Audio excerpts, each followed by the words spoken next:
this critical game. And Jesse Rogers from ESPN is going to join us coming up at 3:30. That'll be during the game. Kevin Acee will join us postgame at 5:30. We're watching, all of these games, Jim, let's get to brass taxes. These games are so damn important for the Padres and the Cubs and the Dodgers. Like in its simplest form, it's as simple as, are you playing playoff games at home or are you playing playoff games on the road?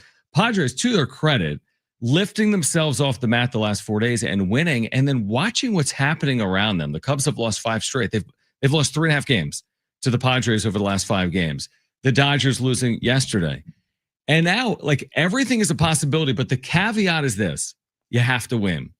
And that is a narrow path. You're basically looking at, like, can you finish 8-0? They're 4-0 right now. Can they win their next 4 games? That's the path for me. Can you keep the pressure on the Cubs and the Dodgers and potentially get a first-round home playoff series at Petco Park? Yeah, so welcome to the Hopium edition of Jon and Jim until the Padres lose today and the Mets and the Dodgers both win. Then tomorrow we're back to reality a little bit, 100%. And we're probably focusing more on being the 5 seed and going to Chicago to take on the Cubs. 100% right.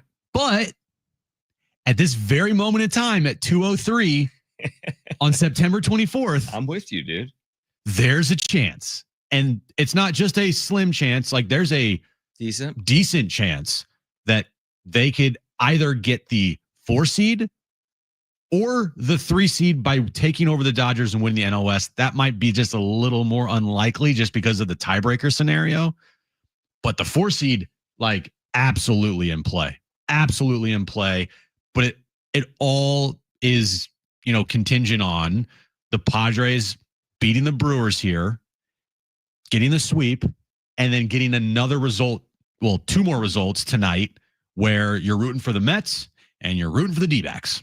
I think even by winning today, and it's amazing that to this point how much success the Padres have had against the Brewers. I don't think the Brewers obviously need this series, but the Padres, I think, have some confidence if they face Milwaukee in the postseason because they're 4-1 against the Brewers. Brewers cannot score against San Diego by and large. And Dylan Cease has wiggled out of trouble here today, and we'll see if the Padres can sweep the series. I think by winning today, no matter what the Cubs do later today, you're still putting pressure on them because the difference can't get larger than a game and a half. As simple as this. If the Cubs can close 4-1, they're the 4. But if they can't close 4-1, and they've lost 5 straight games. So if they can't close 4-1, if you win out, you could lock up the 4 seed. That's the more likely scenario than the 3 seed because the Dodgers still have that tiebreaker. But any of the things are possible. I mean, the Dodgers are in Arizona. They are playing great baseball. Then they got to go to Seattle. I'm talking about LA. They're playing great baseball. I say just win these final 4 games and let the chips fall. I bet if they win the final 4 games, they improve their seeding. So easy to say that. I mean, easier said than done. Yes and no. You're taking on this Milwaukee team doesn't seem overly motivated. End your season on an 8-game winning streak. They've done half of it. They have. They've done half of it. But they aren't facing like a Rockies team this weekend. D-backs have something to play for. And they're hot. And they're a good team. It's not going to be easy this weekend. Especially, if you decide. Because I feel like you have to decide by Saturday night. Saturday has to be the deciding game of like, all right, are we going to try to push for this? Depending on where we're at. If we have a chance. Like if it comes down to the final game of the season potentially, or are we going to say, look, we're going to rest our guys, give them 2 full days of rest, 2.5, leading into the start of the wild card series on Tuesday. That's kind of where I'm looking at as like the drop dead date of going for it fully if they're still in it, or like if they lose another couple games here, then obviously the weekend won't matter at all. Exactly. If they lose, I think their decision is made for them. But how could you not quote unquote go for it if you win today, a 5th straight win, and you win Friday, a 6th straight win? At that point, you can't rest. You can't set up your rotation, can you? If you've won 6 consecutive games, you're still mathematically alive for the 4 seed. They'd be mathematically alive when they play Saturday if they win 6 consecutive games. That is a guarantee. Well, I think with yesterday's lineup, we talked about it a lot when the lineup came out, and resting all the guys that they did, their mindset going into last night's game was, we're content with where we're at. We'll see what happens. If we happen to fall in a position where we have a chance, then maybe we'll obviously go for it. But as of right now, like we're going to prioritize giving guys off days, resting guys, and gearing up for the postseason here instead of just trying to keep pushing for something that we don't have control over. And with last night's results, which was a perfect night for the Padres, then now today waking up, you're like, all right, let's do this. That's the thing. And I completely agree. I think you're right. I think yesterday they were content with if the Cubs won, they have no control. Yeah. If the Dodgers win, they have no control. No control. Well, then you're more apt to get yourself ready for the postseason. But if these teams aren't going to take advantage of opportunities, then you might as well. And the Cubs tonight against the Mets, you talk about pressure. Ooh. You talk about pressure. They blew a 6-1 lead. It was the largest come-from-behind win of the Mets had all year. They had not overcome a 5-run deficit all year. This lowly Mets team that was 4-11 coming in. The Cubs are in like have-to-win mode, and the Dodgers cannot hold leads, including yesterday, 4-0 lead. So like, bullpen is awful. Is there any part of you that's like, you know what? The Cubs and Dodgers are going to play great down the stretch. There's no sense in going for it. I mean, I don't see it. It's a possibility, but it doesn't seem like that's a guarantee out of the Cubs and the Dodgers right now. Yeah, I think today's game, as we are, in the third inning, hopefully they get a lead here soon. Obviously, I think Schilt has to go for it and push hard today to try to get a win. All of his top arms are rested. Mason Miller especially. I'm chasing this game if I'm Mike Schilt, because if you win this afternoon, not only is there pressure on the Cubs and the Dodgers to begin with, but seeing the result, if the Padres pull off a win today, knowing that, it's going to be even more pressure for the Cubs and Dodgers come tonight. So this game today, this is very important. If you have any hope or not any hope, but if you really want to put some pressure on here, you got to win today. Yeah, I mean, it's kind of amazing. Who would have ever thought? It's crazy how roller coastery a season can be. I had completely written off the idea of passing the Cubs. It was 5 days ago. The Padres were 5 games back. 5 games back of the 4 seed. And now you fast forward 5 days, and they're a game and a half. And it can be a game depending on this result. If they can win this game against the Brewers, they are 1 game out. They only have 3 games remaining. The Cubs would have 4. And if the Cubs lost tonight, then it's a half game, and the Cubs play tomorrow against the Mets. And if they were to lose that game, then you control your own destiny. Then we're tied up with 3 to go, and you're right. And then you're chasing it down. And by the way, even if the Cubs win one of the next 2 and you're 1 back with 3 to play, you have no other choice other than to treat those things like playoff games. Because if you overcome 1 game, you're hosting a series at Petco Park. I think it matters. I think you think it matters. Yeah, it does. Padres fans think it matters. You can't just get to Saturday and be like, yeah, 1 out with 2 to play. You can't, especially with the tiebreaker. Yeah. And it's going to be interesting because you get to Sunday. Yep. And say you're tied, which means you have the 4 seed entering the day. You have the 4. What do you do? Because do you pitch? I mean, Cease is pitching today. So is he lined up for Sunday? Today? No, he'd be on 3 days rest on Sunday. Okay, so he's not. Who pitched yesterday? It's Vasquez. Vasquez is in the line. Okay, fine. Right. He's like the best pitcher in baseball. He's been good lately. Right. Okay, so but then it goes to then what do you do with your bullpen? Right. And your lineup. No, you're right. Well, okay. I'll go down that path. Very possible. It's Sunday afternoon. Okay. They're playing Arizona. And a win and they're the 4. Because you just said they're tied, which means a win and they're the 4. It's not contingent on the Cubs. Okay, yeah. I'm treating that thing like game 7 of the 78 series. And the D-backs might be out of it by then. The D-backs could be out of it even by like Friday, depending on what the Dodgers do the next 2 days, because the Dodgers and Diamondbacks play the next 2 days. And especially what you do against the D-backs as well. That's exactly right. But first things first, win today's game to put the pressure on, and then we'll see what happens tomorrow. But I mean, like I said, as of right now, the hopium is flowing through my veins that this thing could actually happen. There is a chance to have, playoff games here at Petco Park as early as the wild card round. 6 days from now. I mean, listen, the division unlikely, of course. I'm at Fangraphs. 7.9% chance. The division's unlikely, but I look at the Dodgers finish, 2 in Arizona, 3 in Seattle. That is a hard finish. Tough.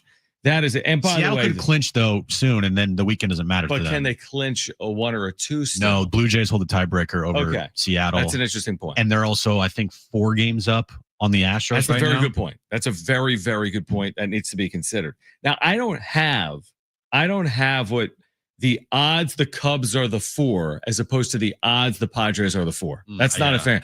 But I would love to know what that is. I would think who the Cubs finish with Cardinals at home. They're a bitter rival. All right. Who would want nothing more than to ruin anything possible from the Cubs. They want nothing more than. And by the way, the teams that play loose and free, those are the teams that are worrisome. It's like you don't want to play the teams that have nothing to play for sometimes, because those are the teams that don't play with any pressure and they're just going out there and playing their brand of baseball. And I feel like that's what the Padres have run into over the last month. They've played a lot of bad teams and subpar teams, and they have not played well against those teams. And those teams, nothing to play for. And the Padres looked like, a little maybe the pressure was getting to them just a little bit. Absolutely. All right, so we'll keep you updated on this game. Obviously, Padres and Brewers, this critical game at Petco Park this afternoon. Jesse Rogers from ESPN will join us at 3:30. National Baseball Voice. Kevin Acee at 5:30 postgame.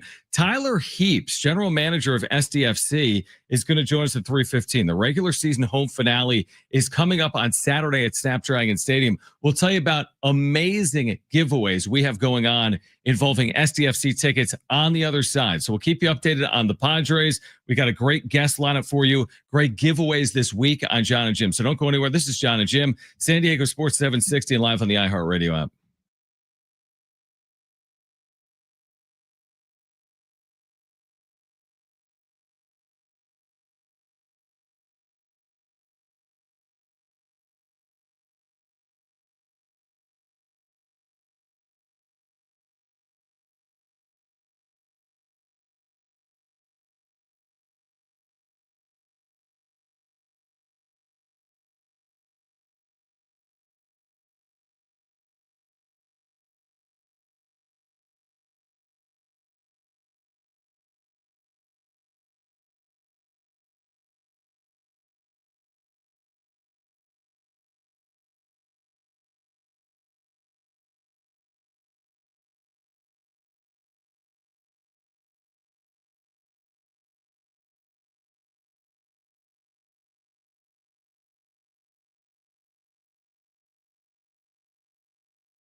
All right, let's start there. Jon and Jim, San Diego Sports 760. We do remind you, by the way, download the iHeartRadio app and put us in your presets, Jon and Jim, and San Diego Sports 760. So Tyler Heaps, Sporting Director, General Manager with SDFC, is going to join us at 3:15. We have some terrific giveaways for our listeners tomorrow. Every hour, we'll be giving away SDFC tickets for Saturday's match, their regular season home finale at Snapdragon Stadium. So we should make mention of that. Huge giveaway day tomorrow. Jim on Jon and Jim on San Diego Sports 760. Every hour, chances to win tickets and a chance for even more than that on social media right now, right? Yeah. So if you go to our Instagram page, SD Sports 760 on Instagram, we are giving away a signed SDFC jersey and a pair of tickets to Saturday night's home match against San Jose.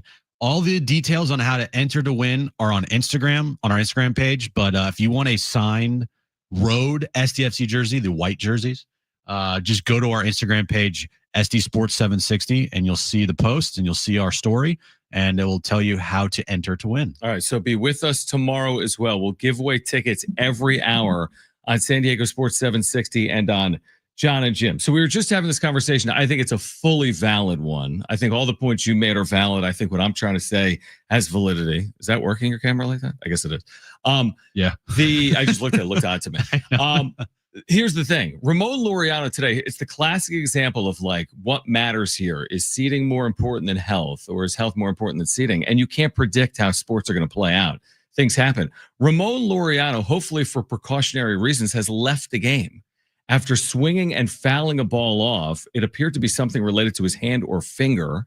He has left the game today for the Padres. Obviously, a huge acquisition for the Padres August 1st and a big piece of what they're doing here in the second half. Rest everybody. Don't chase. Yeah, what are they doing? Sit everybody, play a couple innings, get a couple at bats for the rest of the week, and then get ready to go. Like I was just saying, why would you ever try to win them? Why are you trying to get to the 4 seed or the 3 seed? Come on. But would you agree that some of it, and I think, by the way, some of it is valid. You can't get guys hurt, but some of it you can't control, right? You still need 9 players in your lineup. You still need to pitch 9 innings.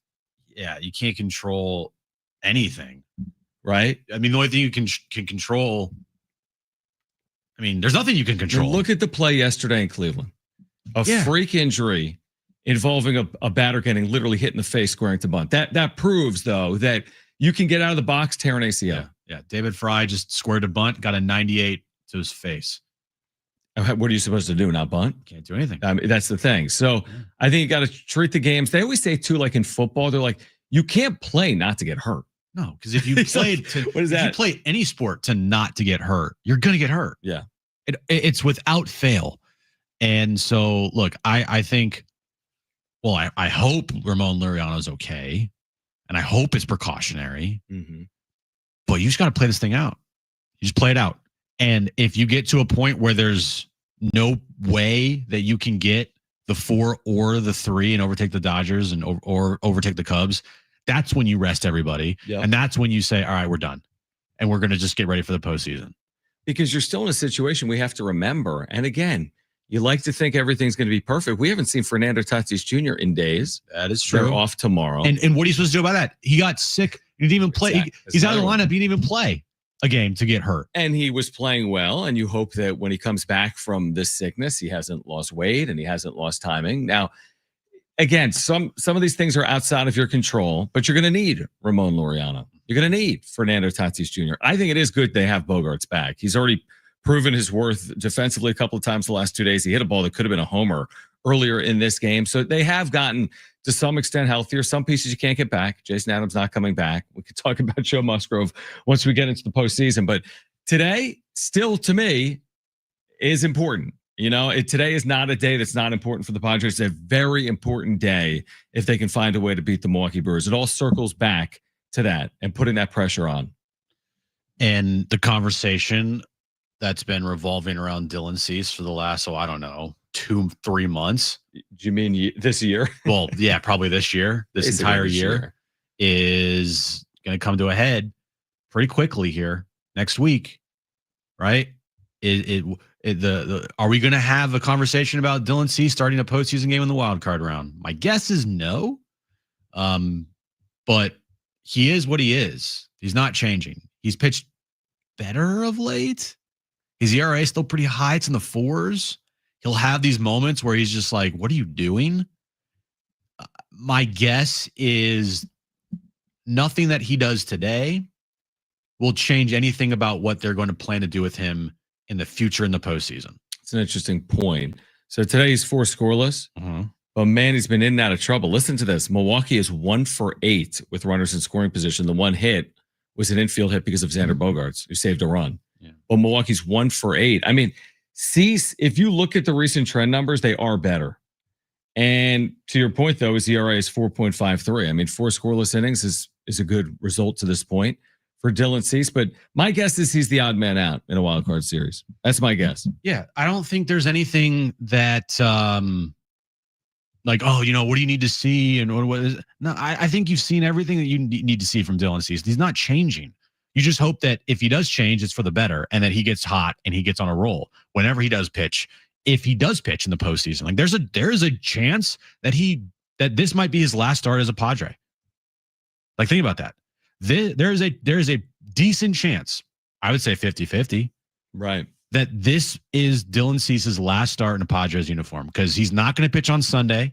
Not on 3 days rest. And he's not pitching games 1 or 2.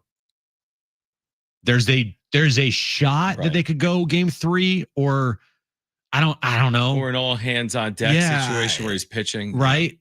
But if they don't get out of the wild card round, this is it. This is the last time you'll see Dylan Cease in a Padres uniform. I hadn't thought of that. I know. Today, I hadn't thought. We had mentioned it before that. Yeah, again, I don't even like. What do you really do if it's a game 3? Is there any real answer? Oh, it's Yu Darvish. Is it? Oh, it's Dylan Cease. Is it? Again, Randy Vasquez yesterday was great. There's no way he leapfrogs both of those players.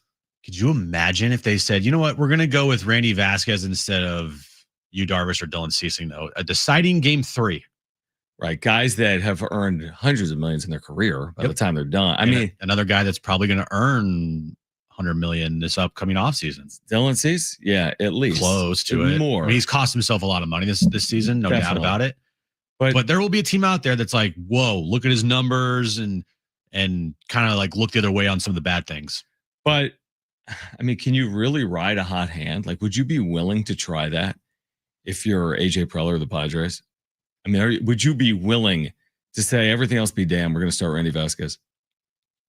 Just throwing Wells is coming back from AAA. His numbers are really good. No, we focus a lot about that, but really the focus, and when we get to that point, is not about what they're going to do in game 3. It's about, hey, how can they avoid getting into game 3 and just win the first 2 games in Chicago or the first 2 games if it were to be here in San Diego? True, but that's unpredictable. It's very unpredictable. You get into game 2, there's no guarantee you're not playing a third game. Exactly. I mean, you have to have a plan. I'm not saying they have to publicly announce it, but you better have a plan for the third game of a wild card series. They'll have a plan, but my guess, knowing them and how they like to keep everything close to the vest because they think it's an advantage. It's a strategic advantage. They're not going to announce anything until they have to announce something. I completely agree with that.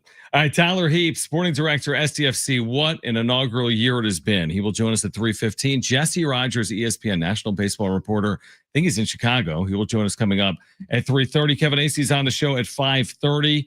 We're here until 6 p.m. Don't go anywhere. Jon and Jim, San Diego Sports 760, and live on the iHeartRadio app.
All right, this update is brought to you by ParkWiz. Score update: the Padres Brewers game, top of the 5th inning. We are still scoreless in that one. Padres, of course, with the win last night in the Cubs loss and the Dodgers loss, trail the Cubs and the Dodgers by a game and a half. They don't own the tiebreaker over the Dodgers, but they do over the Cubs. Parking shouldn't slow you down. ParkWiz gives every driver a shortcut, but book ahead, save up to 50%, and skip the hassle of circling the block. Park smarter, park faster. ParkWiz. Download the ParkWiz app today and save every time you park.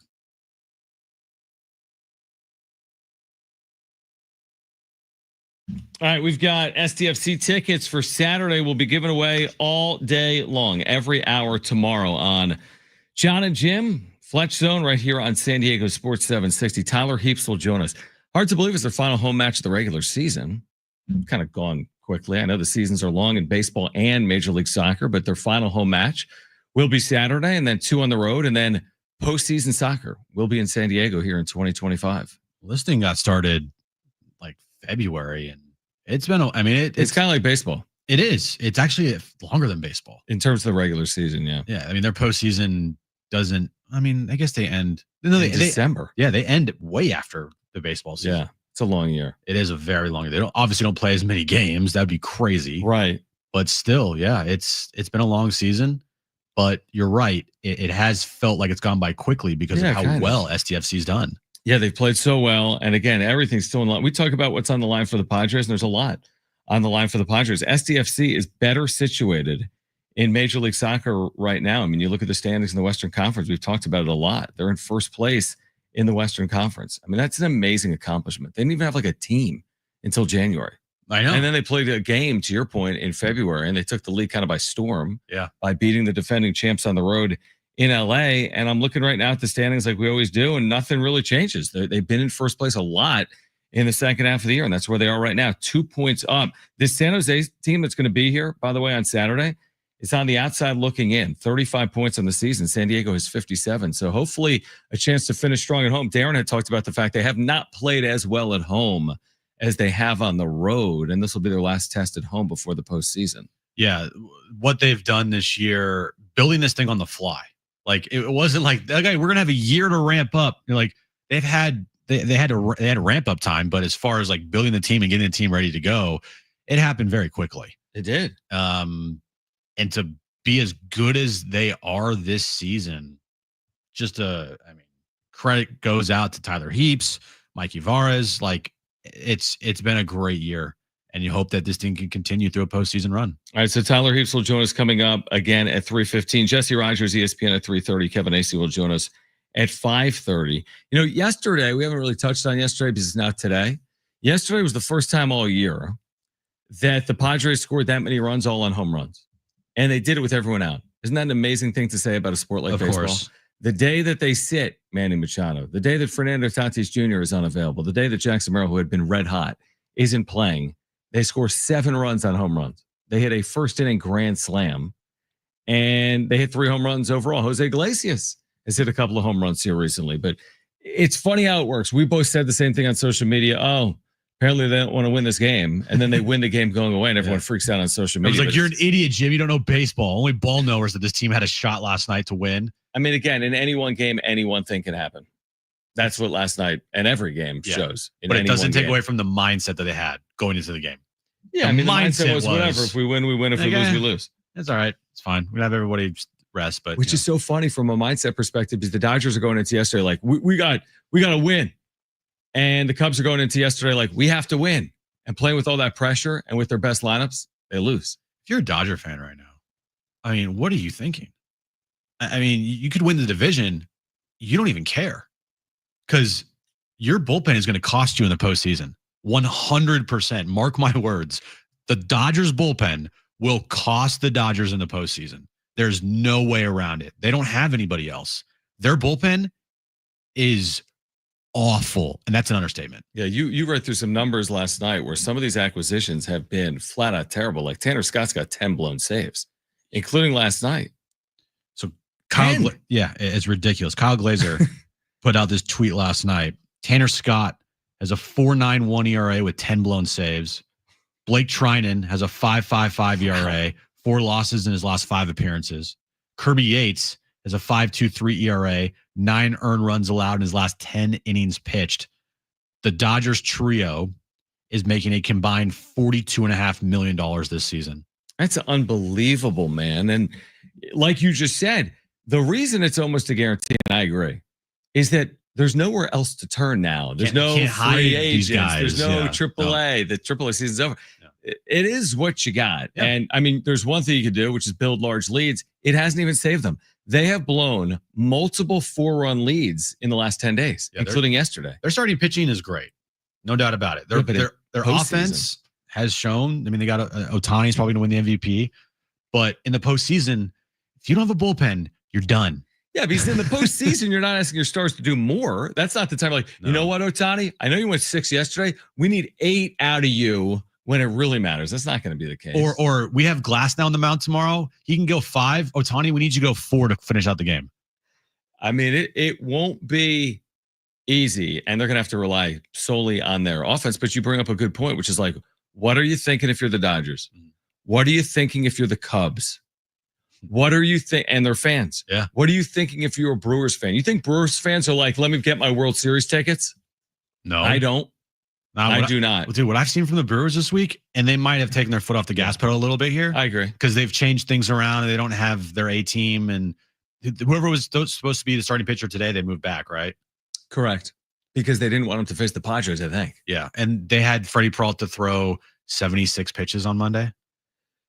Right. So they're treating it. Yeah. I honestly think I don't mind threading needles. We're like, we're going to throw Peralta. Yeah. It's 1-0 Brewers, by the way, in the 5th inning. We'll throw Peralta, but we're not going to put the foot on the gas. Right. We're right. The dude they threw today went 3 innings. He's on 3 days of rest. They're going to have to do this all with their bullpen, by the way, if they win today in San Diego. Yeah. So I completely don't remember what I was going to say. I like that, though. I don't remember what I was going to say. I do like that. I don't remember. Well, you made the point. What was I saying? What are you thinking if you're a Dodgers fan? What are you thinking if you're a Cubs fan? What are you thinking if you're a Brewers fan? I was going to go down the path of it feels very wide open. And from a Padres perspective, you know, for all the faults the Padres have, and they have many, would you rather have the faults of the Dodgers or the faults of the Padres? Would you rather have the faults of the Cubs or the faults of the Padres? I love looking at it like that. Yeah, what you're asking essentially, though, because you're right. Yeah. What you're saying is, are you rolling the dice with the Dodgers team, all the good, bad, and ugly? Yeah. Are you rolling the dice with the Padres team, good, bad, and ugly? Right. Who would you? What would you rather choose? Would you rather choose a team with a really, really good bullpen, starting pitching that's been kind of up and down, but still, I mean, they got 4 guys that you can count on. Not I don't know how much you can count on them, but you still are. You don't feel awful putting those guys out there. I agree. And the lineup is what it is, but still you got names in there that could perform and produce. Or do you want a Dodgers team that every time that they go to the bullpen, you can't watch because you know they're going to give up the lead and blow it? Here's the truth. The unbiased opinion is just based on statistical odds. I just keep going to Fangraphs. I mean, Fangraphs tells you that the Dodgers have a better chance of winning the postseason than the Padres, but I don't know if it's the case or not, man. I really don't. I really don't know if that's going to be true or not. Dodgers' odds of winning the World Series keeps going down. It's at the 12%. So I don't know if it's going to be the case or not.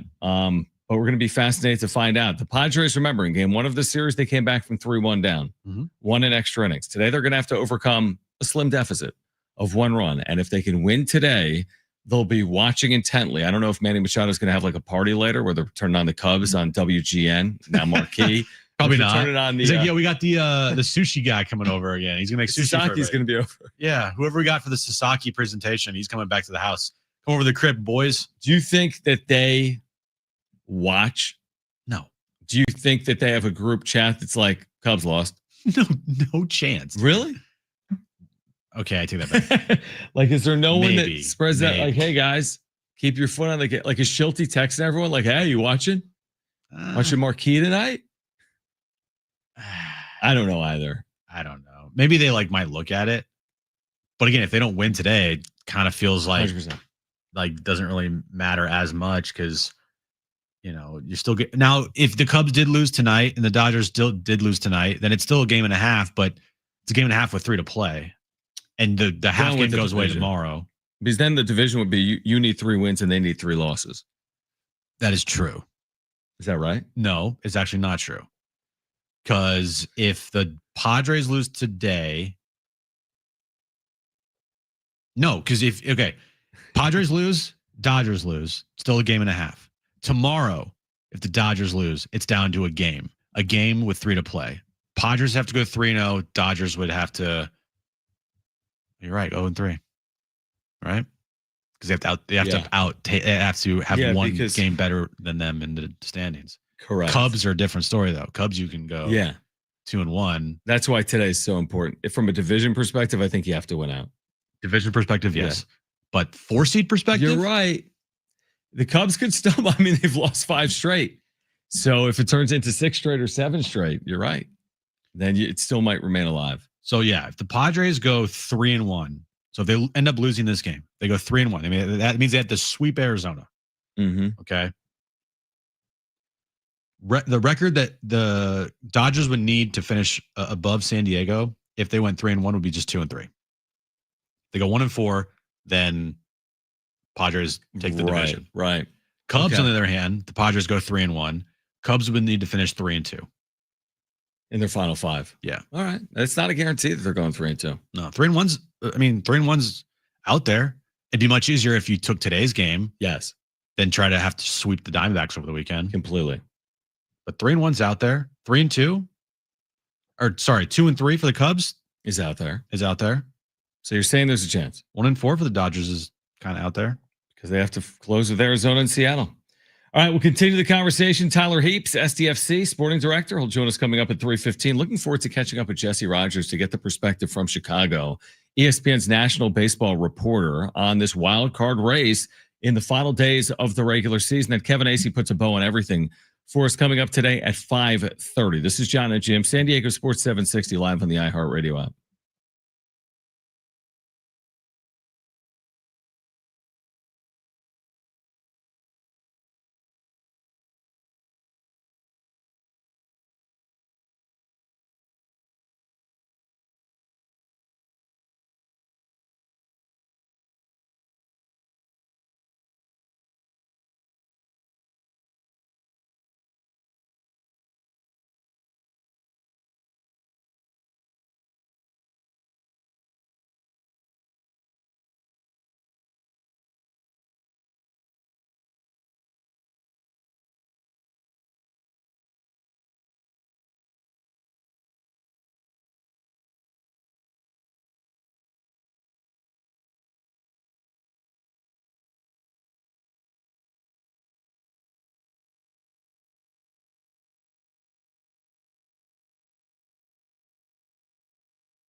And we have SDFC pairs of tickets to give away all day long tomorrow, right here on San Diego Sports 760. Looking forward to catching up with Tyler Heap, Sporting Director and GM of San Diego FC. I wonder if he thought this is how it would go. He gets the job. Inside of a year out. Hey, you're in charge. You're the preller of SDFC. And you put together a roster on the fly. And you are a contender to win the MLS Cup. Good job, Tyler Heaps. Yeah, give him the what's his contract award. What's his contract status look like? Because extend him. Yeah, dude. Right. Yeah. Now we have seen in soccer like 1 year, St. Louis, like they just came out of the box and just were on fire. Their first year too, right? And then it just kind of all went downhill, and they made changes like everywhere. Okay. So like it could happen quick in soccer. Mm-hmm. It's not like, oh, give this guy a 5-year extension and then like see it out. Gotcha. Like they make changes like pretty quickly. The one part though that we haven't even seen from SDFC, and we've talked about this with Tyler before, and also with Mikey Varas, is like they're not really reaping the rewards yet of like their system, that right to dream system, and some of the academy that they're putting in place here in San Diego. Yeah, because that is supposed to like help build from within, and they have seen moments where they have had kids from the academy out there. Like recently, I was talking to Darren. He was telling me they had like this kid that didn't even have a nameplate on the back of his jersey. He's just wearing a number. He was just out there wearing a number. And they're like, oh boy, if he scores a goal, it's going to be a little bit of an issue because we don't have like an official name for this guy. Right. I believe he might have scored. So that's crazy. Yeah. That's crazy. Look, everything that they've done this year, it's like every button they've pushed has seemingly worked. Yep. It's not been perfect, but I mean, it's been pretty close to it because you can't get much better than this. You really can't. So Tyler Heaps will join us coming up at 3:15. Again, we've got an eye on Padres Brewers. And by an eye, I mean, I have two eyes. I mean, we're trying to do a radio show and I'm trying to watch important games here with less than a week to go in the regular season. That's not important. Whatever. What you win some, you lose some. You want to talk about Jackson Dart instead? Well, we could talk about week 4, and we will. We'll talk about week 4. But the update from Petco is the Brewers have scratched across a run.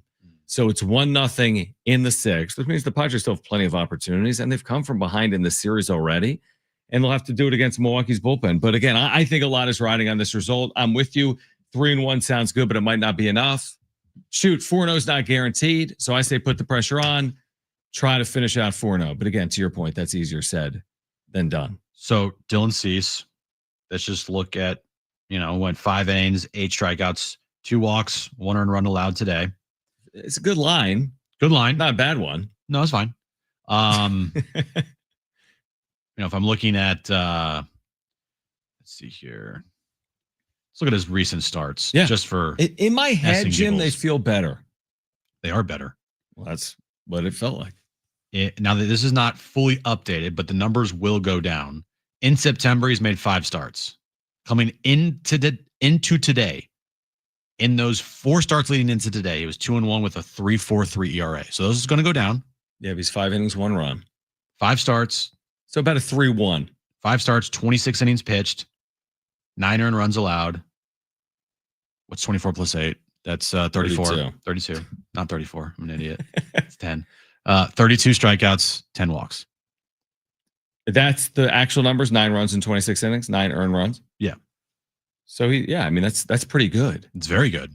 That's that 3-1-ish ERA. It's not ace-like stuff. No, but that's going to keep you in games. It's way improved over, having 3 straight months of just like subpar outings. Well, do you believe in any of that? That's not 1 start. It's not 2 starts. Like, is that believable? I think 2 against the Rockies, by the way. 1 against the White Sox, right? Is that right? 1 against Baltimore, 2 against the Rockies, 1 against the White Sox, and then today against the Brewers. Right. So, I mean, is that something you want to put like credence in? Do we believe in those 5 starts? I mean, he's pitched 5 innings in his last 5+ innings in his last 4 starts. 5 innings, 6 innings, 6 innings, 5 innings. I will say this, and you are right. Are we putting carts before horses? Yes. When you start talking about like a 2nd or 3rd game of the postseason, but it will be fascinating to see what they elect to do. I just think the book has been written on Cease as far as this year goes. There's nothing that he could have done today that would have changed my opinion on it. I agree with that. And I think their mind is made up on what they're going to do with Dylan Cease come postseason time. That's kind of how I feel. The only player that I'm watching is Michael King. He's the only guy that I'm like, I need to see something a little bit more to feel confident when he goes out there for a game 2 start, most likely. And if you didn't see that, what choices would the Padres have? If Michael King went out there for his final start, is this Friday? Yeah, Friday. Against an Arizona team that is fighting to get into the postseason and playing well. And if he just, I'm not saying it's the worst start, but he just was ineffective. 4 2/3 innings, 4 runs. Or after a start, he doesn't feel well. Or doesn't feel well. Where are you then turning? You're just bumping up Darvish and then bumping up Cease, and that's your only option, essentially. Well, in that scenario, obviously Pivetta won. Wait after game 1 to decide if you won or lost. If you won, I'm going Cease. If you lost, I'm going Darvish. Interesting. Or I mean, you can do it either way. If you won, you can go Cease. If you lost, you can go Darvish. But then or Cease still. But then you're waiting for Darvish for game 3, and there might even be a game 3. Right. And by the way, Darvish isn't some guy that I'm like fully confident in either. That's what I was about to say. I'm like, well, what has Darvish done this month? It's kind of been okay. It's been okay. No, it hasn't. He's got a 5.12 in 4 starts. So Cease has been much better than Darvish this month. Right. So, but we're still turning to Darvish for game 3. That's what makes it tricky, man. You're kind of, you better get the right result, because if you're the organization, you can be second guessed. That's how this works. Yep. If you don't get the right result, like, why did you pitch this guy? You had this guy available. But I mean, you can't really live your life that way either. You're going to have to make a decision. We'll find out soon enough. By this time next week, we'll know. Probably. We'll know what's going to happen. Well, you're right, though. They're going to be like, well, we don't even have a game 2 starter yet. We'll decide after game 1. And then, we don't know who's going to start game 3. Well, I mean, they have options. And while none of those options are like the best options, at least you have them. Because last year, once Musgrove went down, it was like, uh-oh, we don't have any other option besides Dylan Cease on 3 days rest. Right. So now you have those options. I think the way that Randy Vasquez has pitched, that might give this team a little more confidence to, in a pinch, in a postseason game, hey, let's get Randy a shot, So that is one thing that I feel better about this year's team than last year's team. Even though last year's team, I feel like the pitching was better. You could argue that the depth of this rotation is better than the depth of last year's rotation after the Musgrove injury. Right. You have probably an additional arm that you didn't have a year ago. Because they decided to go with, exactly. Yeah, so it's like, hey, if just say one of the starters gets hurt, like what if Michael King gets hurt on Friday? They don't have Michael King. Right. I mean, well, look, Randy Vasquez, he's ready to go. He is ready to go. He's built up. And last year, they chose Dylan Cease on 3 days instead of Martin Perez. Right. And the way Randy Vasquez is throwing, he gives you a better chance right now. Yeah. In a pinch. Yep. Potentially, again, with short leashes and with your bullpen. Yeah. That you would have at least some level of confidence. I think a lot of people would have confidence. Yeah. If it was Randy Vasquez. They're just not like lights out on the mound. Like Cease today, 5 innings, 1 earned run. Like, you take that in a postseason game every single day of the week. Right. It's not, I wouldn't consider it a dominant outing. Well, today wasn't. There were base runners all day long. Right. That's what I mean. Yeah. It's good enough. Yeah. And in the postseason, sometimes you just need good enough. I agree with that. All right, let's switch gears. We'll get to week 4 of the NFL. It gets underway tomorrow night on the other side. Then Tyler Heaps, SDFC Sporting Director at 3:15. Jesse Rogers, ESPN baseball reporter, will join us at 3:30. Kevin Acee is on the show at 5:30. We'll tell you about a giveaway we have on today's show as well coming up. So hour 2 of Jon and Jim on San Diego Sports 760 and live on the iHeartRadio app is next.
All right, this update's brought to you by Park Whiz. Padres Brewers, final game of their 3-game series. Padres looking for the sweep today. Jackson Merrill just tied it up on a solo home run in the bottom of the 6th inning.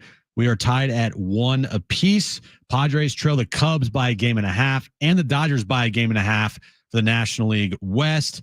Padres do not hold the tiebreaker of the Dodgers. Padres hold one over the Cubs. Cubs play the Mets later tonight. Dodgers play the Diamondbacks. Parking shouldn't slow you down. Parkwiz gives every driver a shortcut. Book ahead, save up to 50%, and skip the hassle of circling the block. Park smarter, park faster. Parkwiz. Download the Parkwiz app today and save every time you park. Getting you all set for that drive home. Let's just start the show. Here's Jon and Jim. All right, San Diego and Southern California, what's going on? This is hour 2 of Jon and Jim. Tyler Heaps, SDFC Sporting Director, will join us in less than 15 minutes. And then Jesse Rogers from Chicago, covers baseball for ESPN, will join us at 3:30. Jim just told you about the development. Jackson Merrill, his clutch hitting continues. He's now homered in 6 of his last 12 games. 6 homers for Merrill in his last 12 games on a 1-2 pitch, trailing 1-0 with 2 outs in the 6th inning. Merrill goes to the opposite field, and the Padres and Brewers are right back where they started. 1-1 as the Padres go for a sweep today. He's hot. It's kind of reminding me of his season last year in the second half. You know, he hasn't played as many games, obviously. This year, he's only played 112. This is his 113th game played this year. Last year, 156. But if you remember, right around August, right, he got red hot. Red hot, you're right. And so if you look at like the timetable of things, it kind of matches up in the part of his season in particular, just personally, how many games he's played, right? Where he's at. And you look at his numbers this year, while they're not as good as last year's, I mean, 16 homers, 23 doubles, 6 triples, 63 RBIs. He's hitting around 265. He's got an OPS 776. Kind of a sneaky, solid year. Plays great defense in the outfield. Yeah. And if you play another 30 games, throw another handful on everything. Yeah, exactly. 20-something home runs. That's my point, is last year's numbers were really good. He played 156 games. If he didn't get hurt this year, my guess is those numbers would be around the same. Yeah. Yeah. I mean, listen, if there's reasons to continue the hopium conversation, it's not just about their seed. It's about what's happening. I mean, Jackson Merrill is this like integral piece potentially that's playing really good baseball in September. You had a Fernando Tatis Jr. before this sickness that was playing better. Luis Arraez is the longest hitting streak in baseball, 13 consecutive games. Is that good? So, and Manny, I don't even know what Manny's doing in general. It's a bunch of blah. Yeah. So, okay, Manny's been blah. We know Manny needs to be better in the postseason. If you're just joining us, by the way, Ramon Lauriano did leave a game today, precautionary because of a hand or finger injury. But Brewers and Padres tied at 1 in the 6th inning. If the Padres win, the pressure remains on both LA and Chicago. Yep, and that's the only goal you want to have after the game today, is just put the pressure on. Like, put as much pressure on teams in front of you as you can. Obviously, you don't control what they do. You only can control what you do. Jim fact. Exactly. But by winning today, that pressure that you will have applied, they'll feel it. I can tell you that. They'll feel it. And I love because, yesterday they had the laugher and they sat everyone. They didn't use their bullpen. You have the fully rested bullpen now. Yeah, you get a lead here in this game, you're going straight to your A team. I think tied. Yeah, probably. I think tied. Probably. You're going to look at Adrian Moreholm, right? I'm tied. I'm looking at a Mason Miller. From like multiple innings potentially. 4 outs. Again, it's a little bit of a dangerous game, but these are important games. And I'm telling you right now, if the Padres are hosting the Cubs, it's as simple as this. I think if the Padres are hosting the Cubs, they're a favorite to win the series. I think if the Padres aren't hosting the Cubs, they're at Wrigley, the Cubs are probably the favorite. I think it's as simple as that. Yeah. So we'll see what happens. 1-1 through 6 today at Petco Park. All right. Week 4 of the NFL gets underway tomorrow on Prime Video. So you have to have Prime Video, Jim, to watch this game. I do have Prime Video. Do you? I do, but I don't know if I'll be watching. Cardinals and Seahawks is tomorrow at 5:15. I think we can throw it on. No Padres baseball tomorrow. Good game in the NFC West. A pair of 2-1 teams. So I don't even know who I'm rooting for here. Yeah, probably the Niners fan. Probably the Cardinals, because you see them as less of a threat. Yeah, but the Niners have beaten both those teams, which is a very good start to your season. Right, Beating two division opponents. Mm-hmm. I don't know who I want to win that game. I want them to just beat the hell out of each other. Just, okay. Yeah. Triple overtime, even though there's only one. Exactly. Okay. Then listen to this. This is our first Sunday of the year where we get the 4 TV windows. We get the Europe game. We have the Vikings and the Steelers from Crow Park in Dublin, Ireland. Why? You tell me. Money, presumably? Yep. So that gets the day underway. Looking at Shillings. Sunday. What's that? Shillings, because they're in Ireland. I don't get money. it. Oh, is there money? Don't they have a euro? Yes, it's a joke. Leprechauns use shillings. I like it. Oh. Sunday. Your Niners play against the Jags. Yeah. Ravens, Chiefs. Yep. One team will be 1-3. And Packers, Cowboys. Yep. That's all you got to say. Packers, Cowboys will be the game of the week. Actually, it's going to be a Sunday Night Football. I beg your pardon. That one is going to get bigger than Eagles Chiefs ratings. 40 million people. Yeah, we spent a lot of time at Eagles Chiefs. This Yeah. has to be bigger than that, right? Presumably. I mean, Cowboys, the brand, plus Packers, the brand, Michael Parsons, like, dude. They're going to make that to be a big deal. Massive game. Right. Then we get to Monday night, John. And we get some rando doubleheader. It's such a blah doubleheader. Dolphins, Jets. Ugh. Broncos, Bengals. No Joe Burrow. Ugh. I have to watch Bo Nix. Come on, man. And here's the other thing. There was a week earlier this year, we talked about it, where the doubleheader was back to back. There were 3 hours between the games. That was that Chargers game. This doubleheader, there's 1 hour between games. Why are we getting cute? I mean, it's not us. Well, why are they? They're just cute? Like giving, hey, Dolphins, Jets, we need to get you one Monday Night Football game. Like, right, so here it is. Hey, here's Bengals, Broncos. Here's where's your one Monday Night Football game? Are you a believer? Do you think the loser of Jets Dolphins should just fire everyone? Should they be relegated? No, because the Jets just hired a bunch of new coaches, so they're not going to fire anybody. And I know. Also have Justin Fields, who's injured. But the Dolphins, yeah, you lose at home to the Jets. Mike McDaniel, bye-bye. Bye-bye. Simple as that, probably. Bye-bye. And by the way, how bad are the Dolphins that at home they're a 2-point favorite? That's it. How bad are the Dolphins? How could you be a 2-point home favorite on Monday Night Football over the Jets?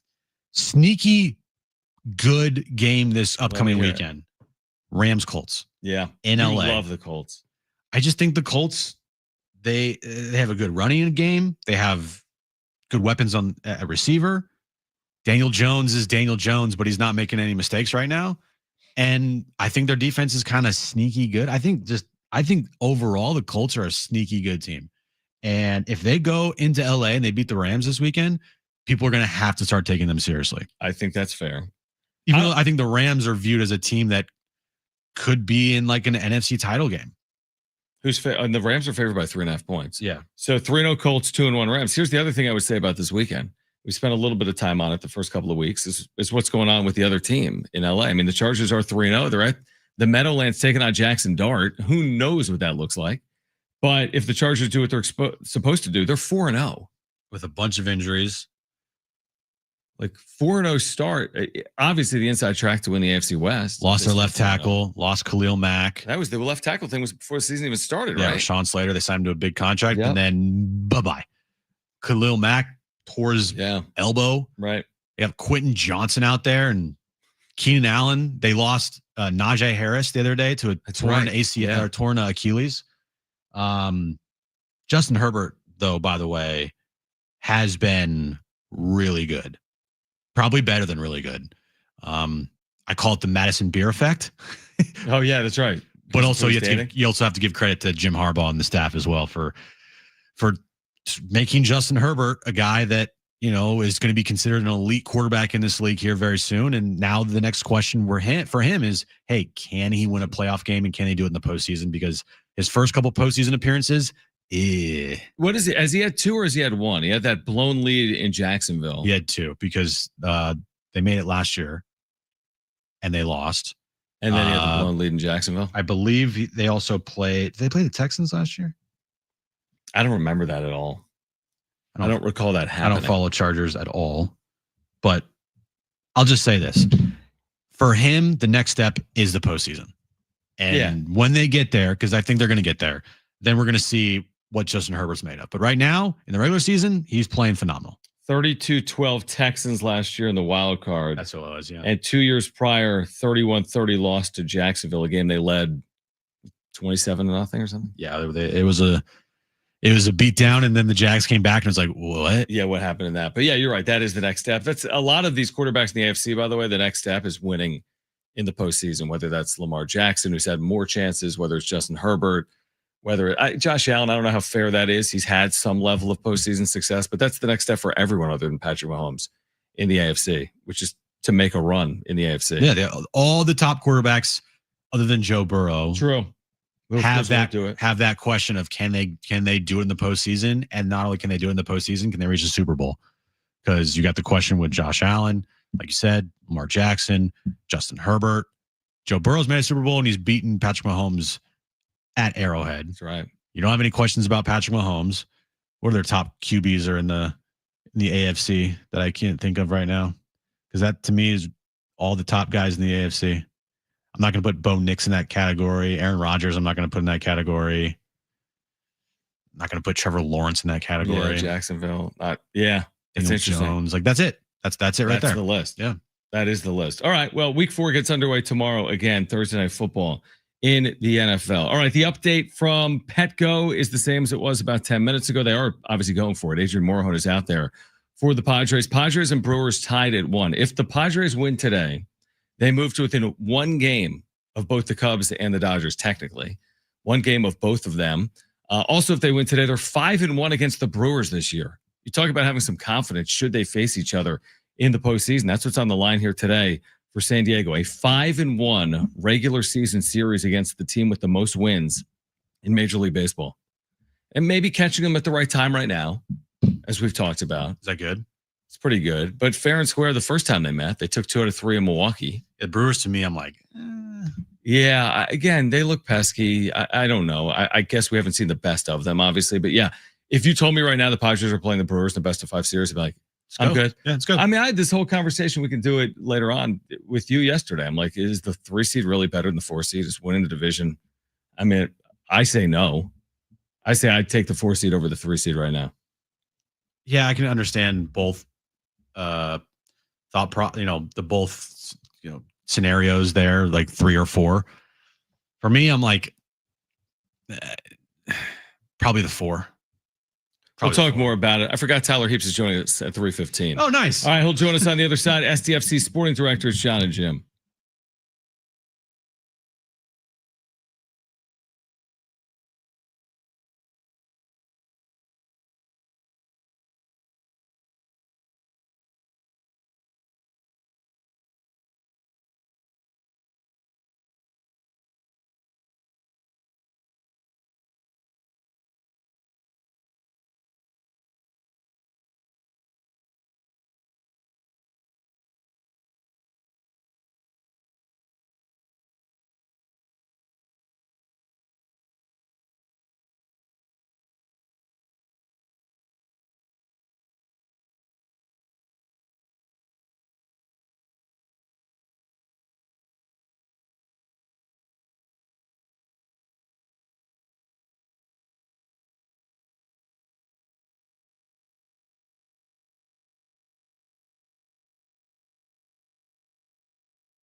What a year it's been for SDFC. We have their sporting director with us right now on Jon and Jim. Tyler Heaps' final regular season home match is this weekend against San Jose. Currently, SDFC in first place in the Western Conference. Tyler, first of all, thank you for doing it. And secondly, you have so much still on the line here with what's going on in the Western Conference. The Supporters' Shield is still up for grabs. How critically important is finishing strong here before the postseason starts in a handful of weeks?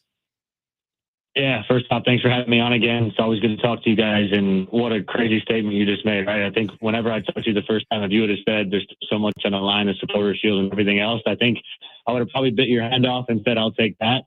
And that's a huge credit to the staff and the players and how committed they are. And there is a ton to still to play for. I think this league is crazy. I hope you guys are starting to see that as fans that maybe haven't been as in tune to it because this city hasn't had a team. But it's really important for us, as you mentioned, to arrive in the playoffs in the best conditions. And so we're trying to find the right combinations. We're trying to make sure that we can kind of get that goal scoring back in the fold and try to hopefully finish as high as possible so that we can have as many home games at Snapdragon and then really try to arrive with the playoffs in the best form. Yeah, this thing isn't done yet. Hopefully this goes, well deep into the postseason. You guys win an MLS Cup. But as of right now, Tyler, what are you most proud of this organization and the club through, this point of the season?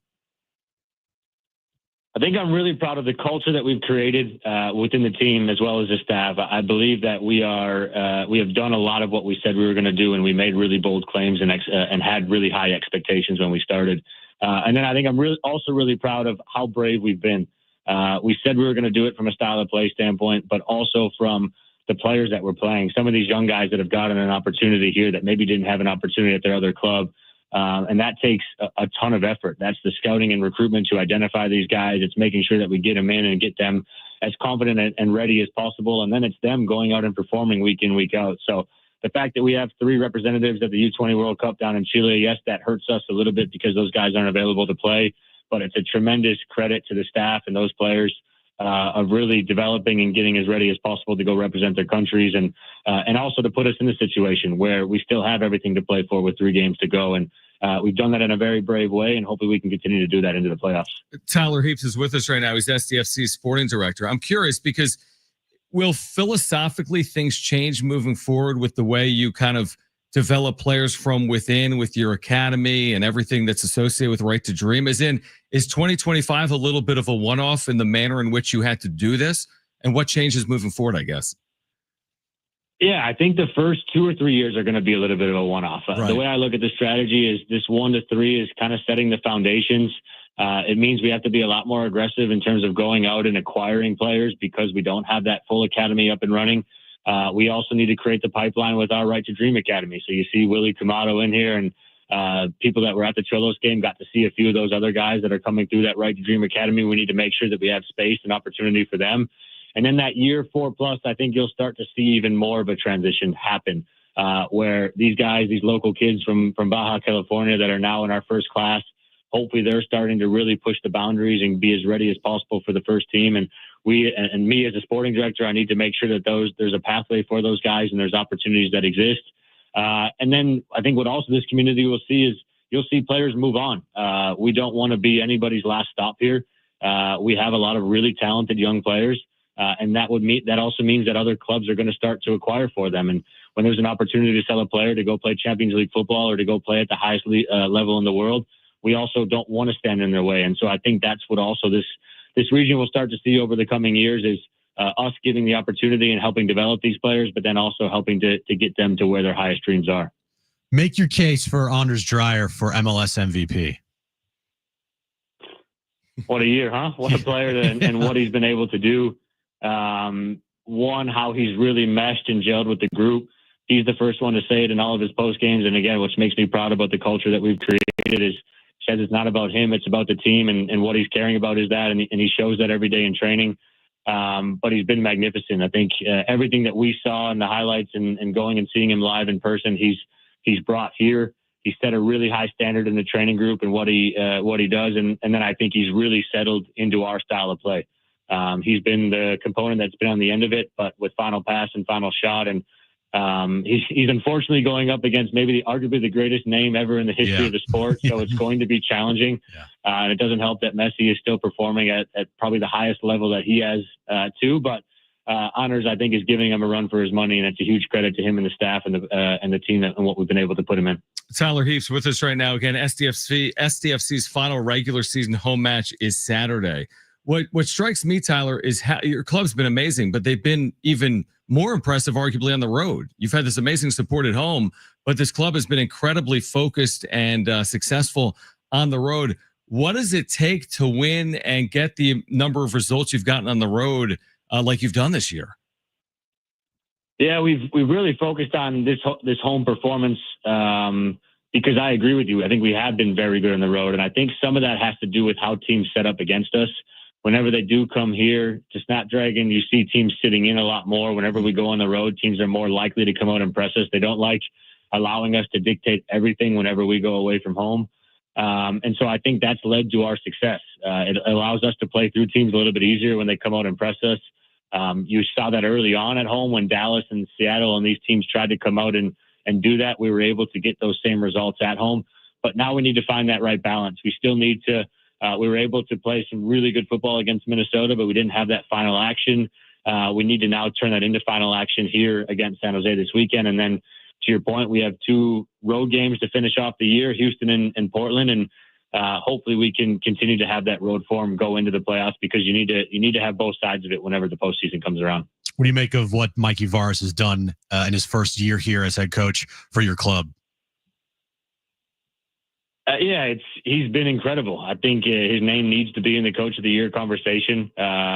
We took him and gave him an opportunity, and he has given that back and then some to us. The way he has connected with the players, the way he's implemented what we wanted from a football standpoint, the way he's been brave to play young players and give these guys an opportunity. And what I'm most impressed with is the way that he connects with the local community and in pre and post match too. He's really embraced what we've asked him to. And he's went above and beyond, and we're fortunate to have him. And I think we'll only continue to improve with him under the helm. So you mentioned you kind of circled this match, the last home match of the regular season. What has the experience been like for the club playing at Snapdragon, playing in front of this community here in year number 1? It's been incredible and nothing like I probably could have expected. I was probably football hire number 1. I went to these initial fan engagements early on, and there's 5 or 10 people there, and some of those 5 and 10 are still the ones that are front and center in the supporters group, and it's a huge credit to them. They've been able to combine so many different backgrounds. The group is so diverse, and every single week that supporter section is completely full. They're chanting and singing nonstop, whether we're winning or losing. It's been incredible when we go on the road. We got a group of people that travel every single game on the road and are outside the hotel whenever we do our team walk.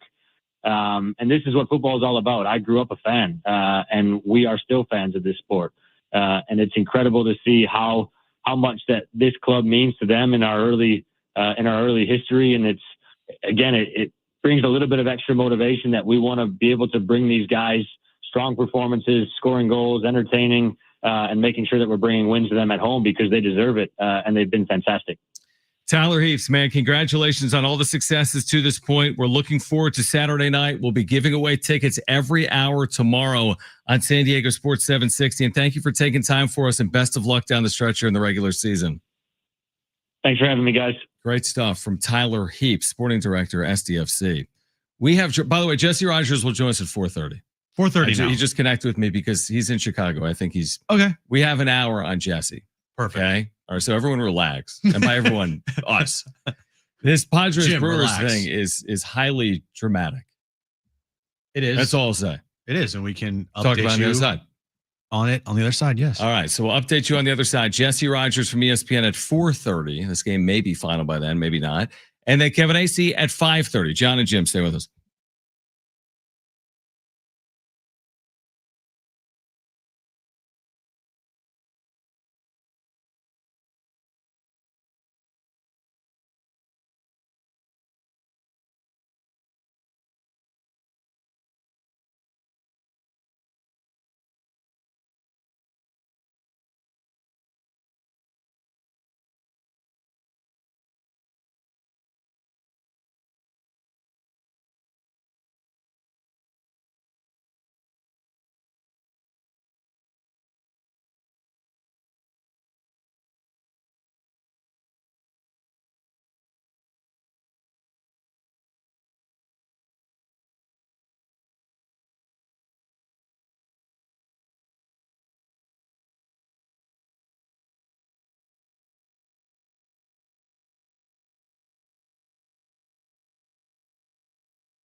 All right, this update's brought to you by Staples Stores. Score update.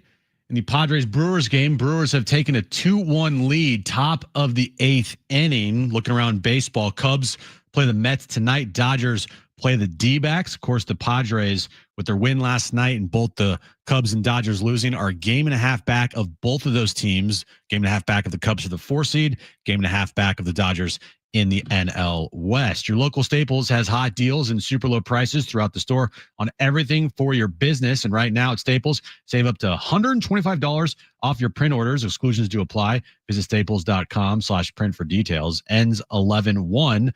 Plus, save even more with the Easy Rewards program at Staples. All right, Jon and Jim, San Diego Sports 760. Starting Monday, San Diego Sports 760 has 13 chances to win $1,000 every weekday. With the bonus bucks giveaway, that's every hour 6A through 5P. A is like shortening AM and P is like shortening PM. Really? Starting Monday, September 29th. Listen for the keyword, then enter it at sportssd.com. Starting Monday at 6A. Like that? I like it. I don't. All right, so the update you just shared is 2-1 Brewers. Correct. Now, the game is not over. When the game is over, that's when the game is over. Right. They're playing right now at Petco, but a low-scoring, pretty good game has played out this afternoon at Petco Park between the Pods and the Brewers. Yeah, good game. Adrian Morejon came in, gave up a run. Don't like seeing that. We don't love seeing that. His September, he has allowed runs in at least 4 or 5 outings. I can tell you Because exactly. I looked it up. I can tell you exactly what he's done in September. Including today? Including today? Yeah. So Adrian Morejon, and he's had just an incredible year. Amazing year. Amazing. He's got 2 Amazing. ERA. He's had a great year. He's 13-5 with a 2.11 ERA. 13 wins, Like, dude. what? 13. It's all those wins he vultured off Randy Vasquez. 13 is like how many? Top 5 in the National League? Top 6? Probably. Let me look. That's a ton of wins. I'll look in a second. But yeah, 13-5 with a 2.11 ERA, 72 2/3 innings pitched, a .91 whip, just 69 strikeouts, which is a little interesting because he's got really good How stuff. many innings? 72 2/3. Okay. Yeah.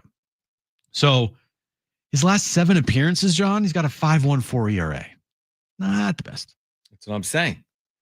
Not the best. Tied 6th in the National League in wins. That's Tied 6th crazy. in wins. Nobody's got more than Freddie Peralta with 17. There's no way a Padres reliever, correct me if I'm wrong. You're a Padres historical figure. There's no way a Padres reliever has had more than 13 wins in a season. No way. I don't know. Maybe. Who? I don't know. I'm just saying. Hey, Barry. Hey, how would you compare this bullpen, Jim, to the 1971 bullpen? That third year. So in in 10 innings pitched in September, 9 appearances. Right.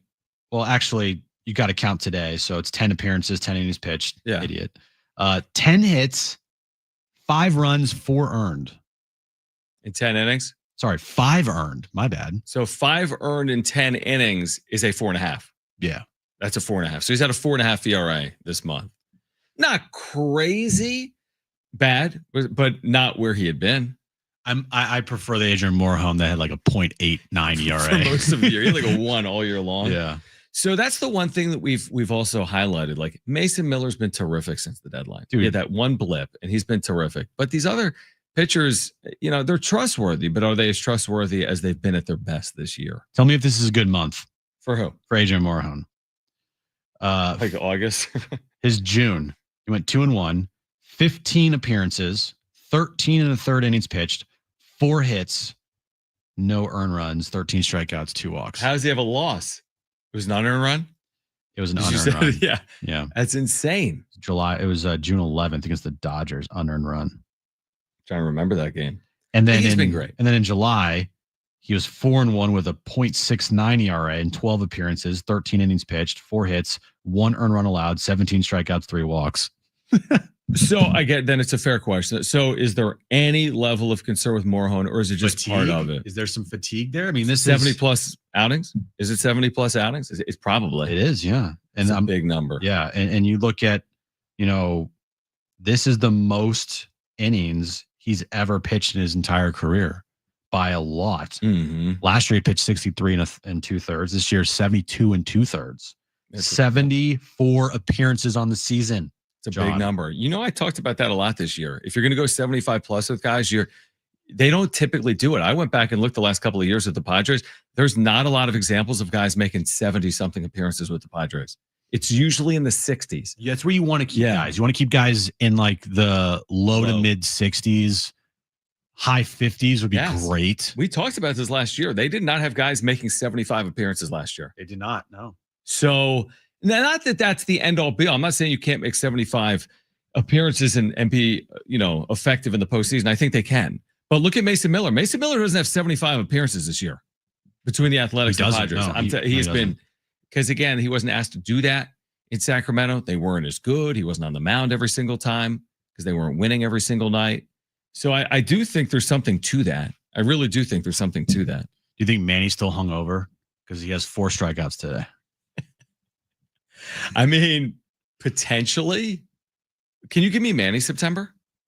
Is that a tough? Do you have Manny September by chance? I just use you as my stats guy. Oh, you're using me as your stats guy? I mean, you're good with it on the fly. All right. In September, John, does it include today? I don't think it does. Okay. But coming into today, John, his September, he's in 195 with a 638 OPS. His August, he hit 222 with a 590 OPS. So for the last 2 months, he's been, as Will Brinson said, as the kids say, cheeks. Well, then forget about Morejon for a second because he's had a great year. And let's shift our focus to Manny Machado, who with the 0 for 4 will take his batting average this month under 190. I mean, it's pretty simple. We know he has to be better than that. And if it happens, amazing. And if it doesn't, they're going to be in trouble. Well, he knows he has to be better than that. He's even said it as much. Yes, he's like, I suck. Right. So he knows. And there's nothing else to say. Manny's been ass. He needs to be better. He knows he's sucking. And you can't look the other way here with Manny Machado. If they don't go deep in the postseason and Manny has opportunities and he doesn't come through, Manny's probably going to be one of the first guys that we point to as a reason why they don't advance or they don't go far in the postseason. And it could be it can be the other way as well. Manny could be the reason we look at this team going as deep as they could go. Well, definitely. He could lead them there.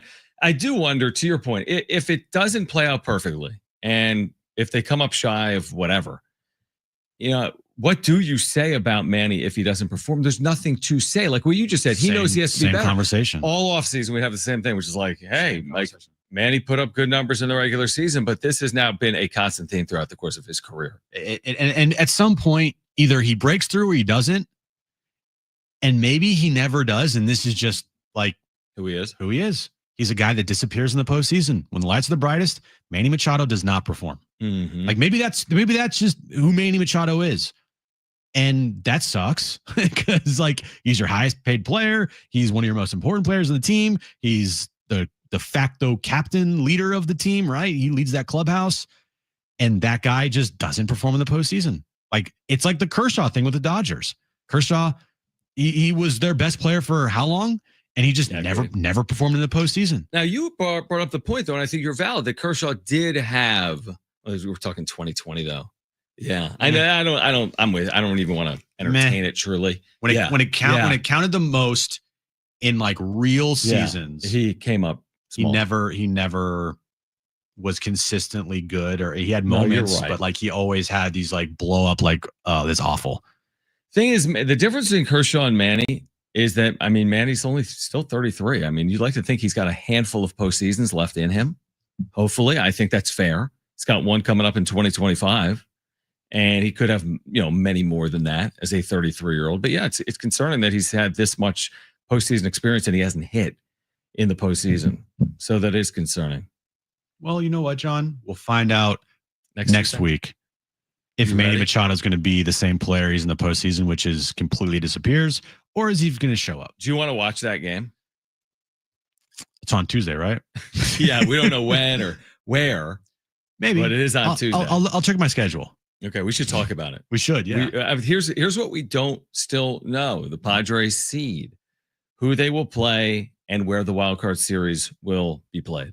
That we cannot say here on Wednesday afternoon. The Padres, after today, have just 3 games remaining. After today, now they have tomorrow off, and then 3 games against Arizona. Can they overcome A 2-1 deficit against Milwaukee to win and sweep the Brewers and keep the pressure on the Cubs and the Dodgers. All right, we'll continue the conversation. We'll hear from Mike Schilt when this game goes final. Was Schilt wrong or not? Was Schilt ejected? Brent says no. Freddie Fermin was wrong. He was. No, he wasn't, because he's still in there. An umpire did like a "you're gone." I think Schilt got ejected. Someone got ejected. Someone got ejected. I think it was Mike Schilt. So I think Schilt's been wrong, but we'll hear from him at some point post game. We'll react once this game goes final. We have Jesse Rogers from ESPN at 4:30. We have Kevin Acee joining us at 5:30. Jon and Jim, San Diego Sports 760.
San Diego Sports 760 and iHeartRadio bring you Global Citizen Festival 2025 from New York, Central Park's Great Lawn.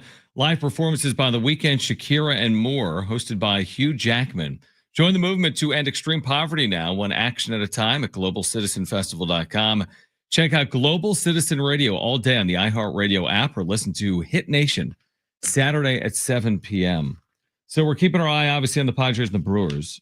We should mention the Aztecs have a big game Saturday at Northern Illinois. They do. You can hear it right here on San Diego Sports 760. 12:30 is the kick time Pacific, 10:30 pregame, 10:30 in the morning. Sean Lewis show is tomorrow at 6 p.m. It's going to be a good game. All right. Northern Illinois is good at home. Beat Notre Dame last year. Their only loss before the national championship game. Sean Lewis coached in the MAC. There's a lot of familiarity, and it's a big opportunity. Aztecs a chance to get to 3-1 in non-conference. It's one of those swing games, Jim, where you win it. And you're like, wow, how many games could they pile up? You lose it. It's not the end of the world, but it feels like you might not be able to reach that ceiling of like 7-8+ wins. The line's down to San Diego State -1.5. Okay, what was it? 2.5 or something? It was 3.5, and then it went down to 2.5. Now it's at 1.5. That's my point. It's kind of like maybe a coin flip. Pretty close to a coin flip game. Kind of. When it's at 1.5, it kind of feels like, yeah. So I agree with you. The swing game aspect of it is huge. You lose, it's like all that good that you did against Cal and blowing them out, winning 34-0. It kind of feels like you gave it away if you go lose to Northern Illinois, right? I know it's on the road and being on the road, it's never easy. Spread. But still, I do feel like you have to take that Cal game, and that has to be the momentum for the rest of the year. I'm with you, and I want to see how they handle the win. You know what I mean? Like, how do you make sure that it's easy to get up for Cal at home? That's a big game. I mean, they were 3-0. You're facing this quarterback that everyone says is the second coming of Joe Montana. Better.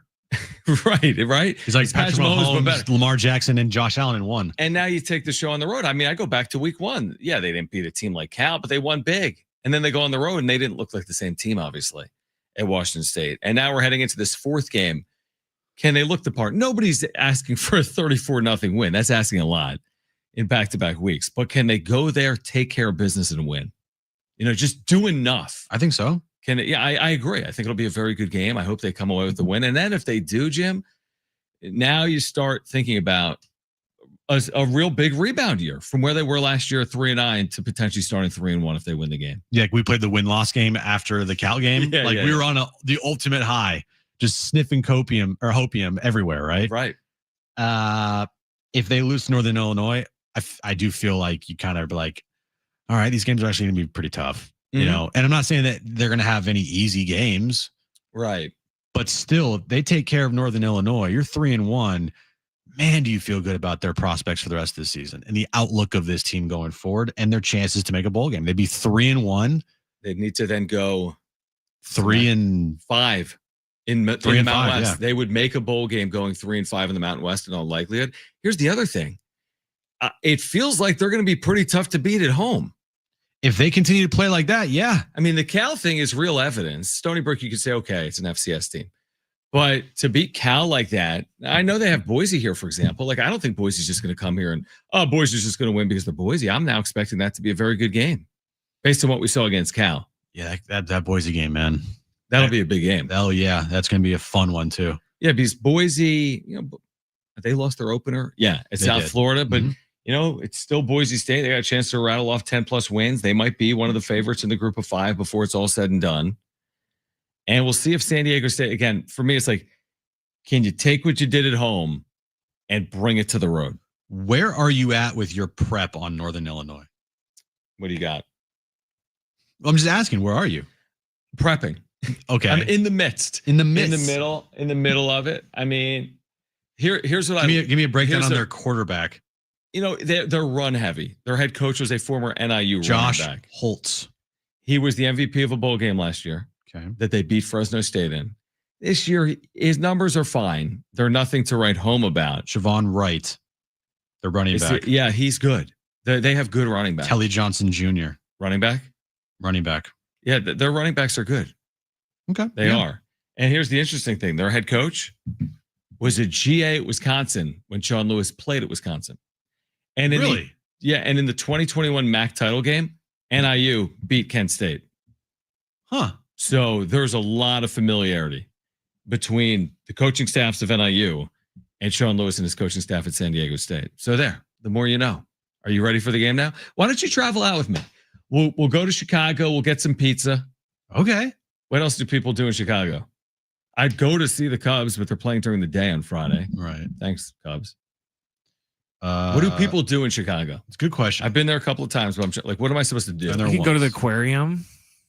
See the fish? See the bean. Well, there's like museums like and stuff the like bean. that. You like that? Museums.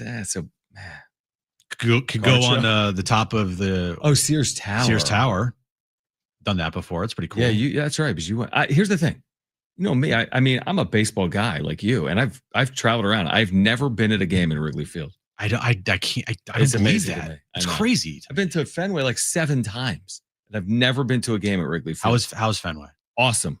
Okay. Huge fan, especially post renovations. They've I've made a lot. never been to Fenway, but Really cool. being to Wrigley, it's going to be really hard to top that. Like just Probably, the experience going to Wrigley and just the history that when you walk into that ballpark and that it's just baseball first. The whole area, right? Wrigleyville, Yeah. that whole part of the city. Yeah. So I want to go to Wrigleyville, and there's a lot of bars and restaurants, right? So I want to do that. Yeah, because it's right in the middle of the town. That's the one thing that sucks Yeah. about Wrigley is parking sometimes because you're You're right in literally the city. you're right in the middle of downtown. When I went with my brother years ago, we got an Airbnb in Wrigleyville or in downtown, Wrigleyville. Yeah. And we were like This is cool.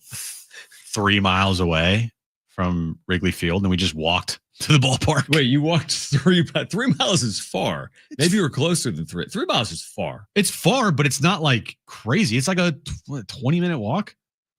You walk 6-minute miles. You must have been closer than 3 miles. Maybe. But if it maybe 25 minutes. Yeah, I got you. It was not bad. It was easy. It wasn't like crazy. Now I do remember the one of the games we went to, it started raining as we were walking home. So we had to get like an Uber and it was whatever. But The thing is, so Friday, we're going to get there Friday afternoon, and we're staying outside the city, obviously, but I'm going to the city. I mean, how often am I going to be? We live in San Diego. It's not like every day I'm within 30 minutes. now, have you ever had city. deep dish pizza before? I have one time in my life. It was very good. And I could only eat like one piece. It's a lot, man. But I bet you if we went somewhere with Rich, Rich he'd can help you eat out. Rich can He'd probably eat help the you whole out. pizza. He'd help you out. Yeah, absolutely. So I'm looking for it. The White Sox aren't home. Like, well, maybe I'll see the White Sox, even though their ballpark's terrible and they're so bad, and they're on the road. And this is a good time to visit Chicago because it's like right The weather's before it nice. starts getting like really cold. I think it's supposed to be nice this weekend. So Yeah. looking forward to it. All right, we head to the bottom of the 9th inning, and the Padres are trailing the Brewers 3-1. So can they win? I think it's Jim. Would you agree if they don't win this game, you're looking at the 5 seed? Probably, yeah. Probably yes. Yeah, I'm with Probably you. yes. I mean, the math is overwhelmingly supporting that if they don't win this game. So a big 3 outs coming up for the Padres in the bottom of the 9th inning. We will get to the wrap coming up on the other side. Jesse Rogers from ESPN will join us at 4:30. We'll hear from Mike Schilt postgame. We're loaded the last 2 hours, not literally, but we've got a loaded last 2 hours. Kevin Acee at 5:30, Jesse Rogers at 4:30. We'll hear from Mike Schilt. Don't go anywhere. Hour 3, Jon and Jim, San Diego Sports 760 and live on the iHeartRadio app is next.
All right, this update's brought to you by Staples Stores. Last chance for the Padres. They trail the Brewers 3-1 in the bottom of the ninth inning. If the Padres lose today, they will fall to 2 games back of the Cubs and 2 games back of the Dodgers, with the Cubs and Dodgers playing later tonight. Right now, they trail both teams by 1.5 games. Dodgers hold the tiebreaker over the Padres. Cubs don't have a tiebreaker over the Padres, and they play later tonight. Cubs, Mets, Dodgers, D-backs. Your local Staples has hot deals and super low prices throughout the store on everything for your business. And right now at Staples, save up to $125 off your print order. Exclusions do apply. Visit staples.com/print for details.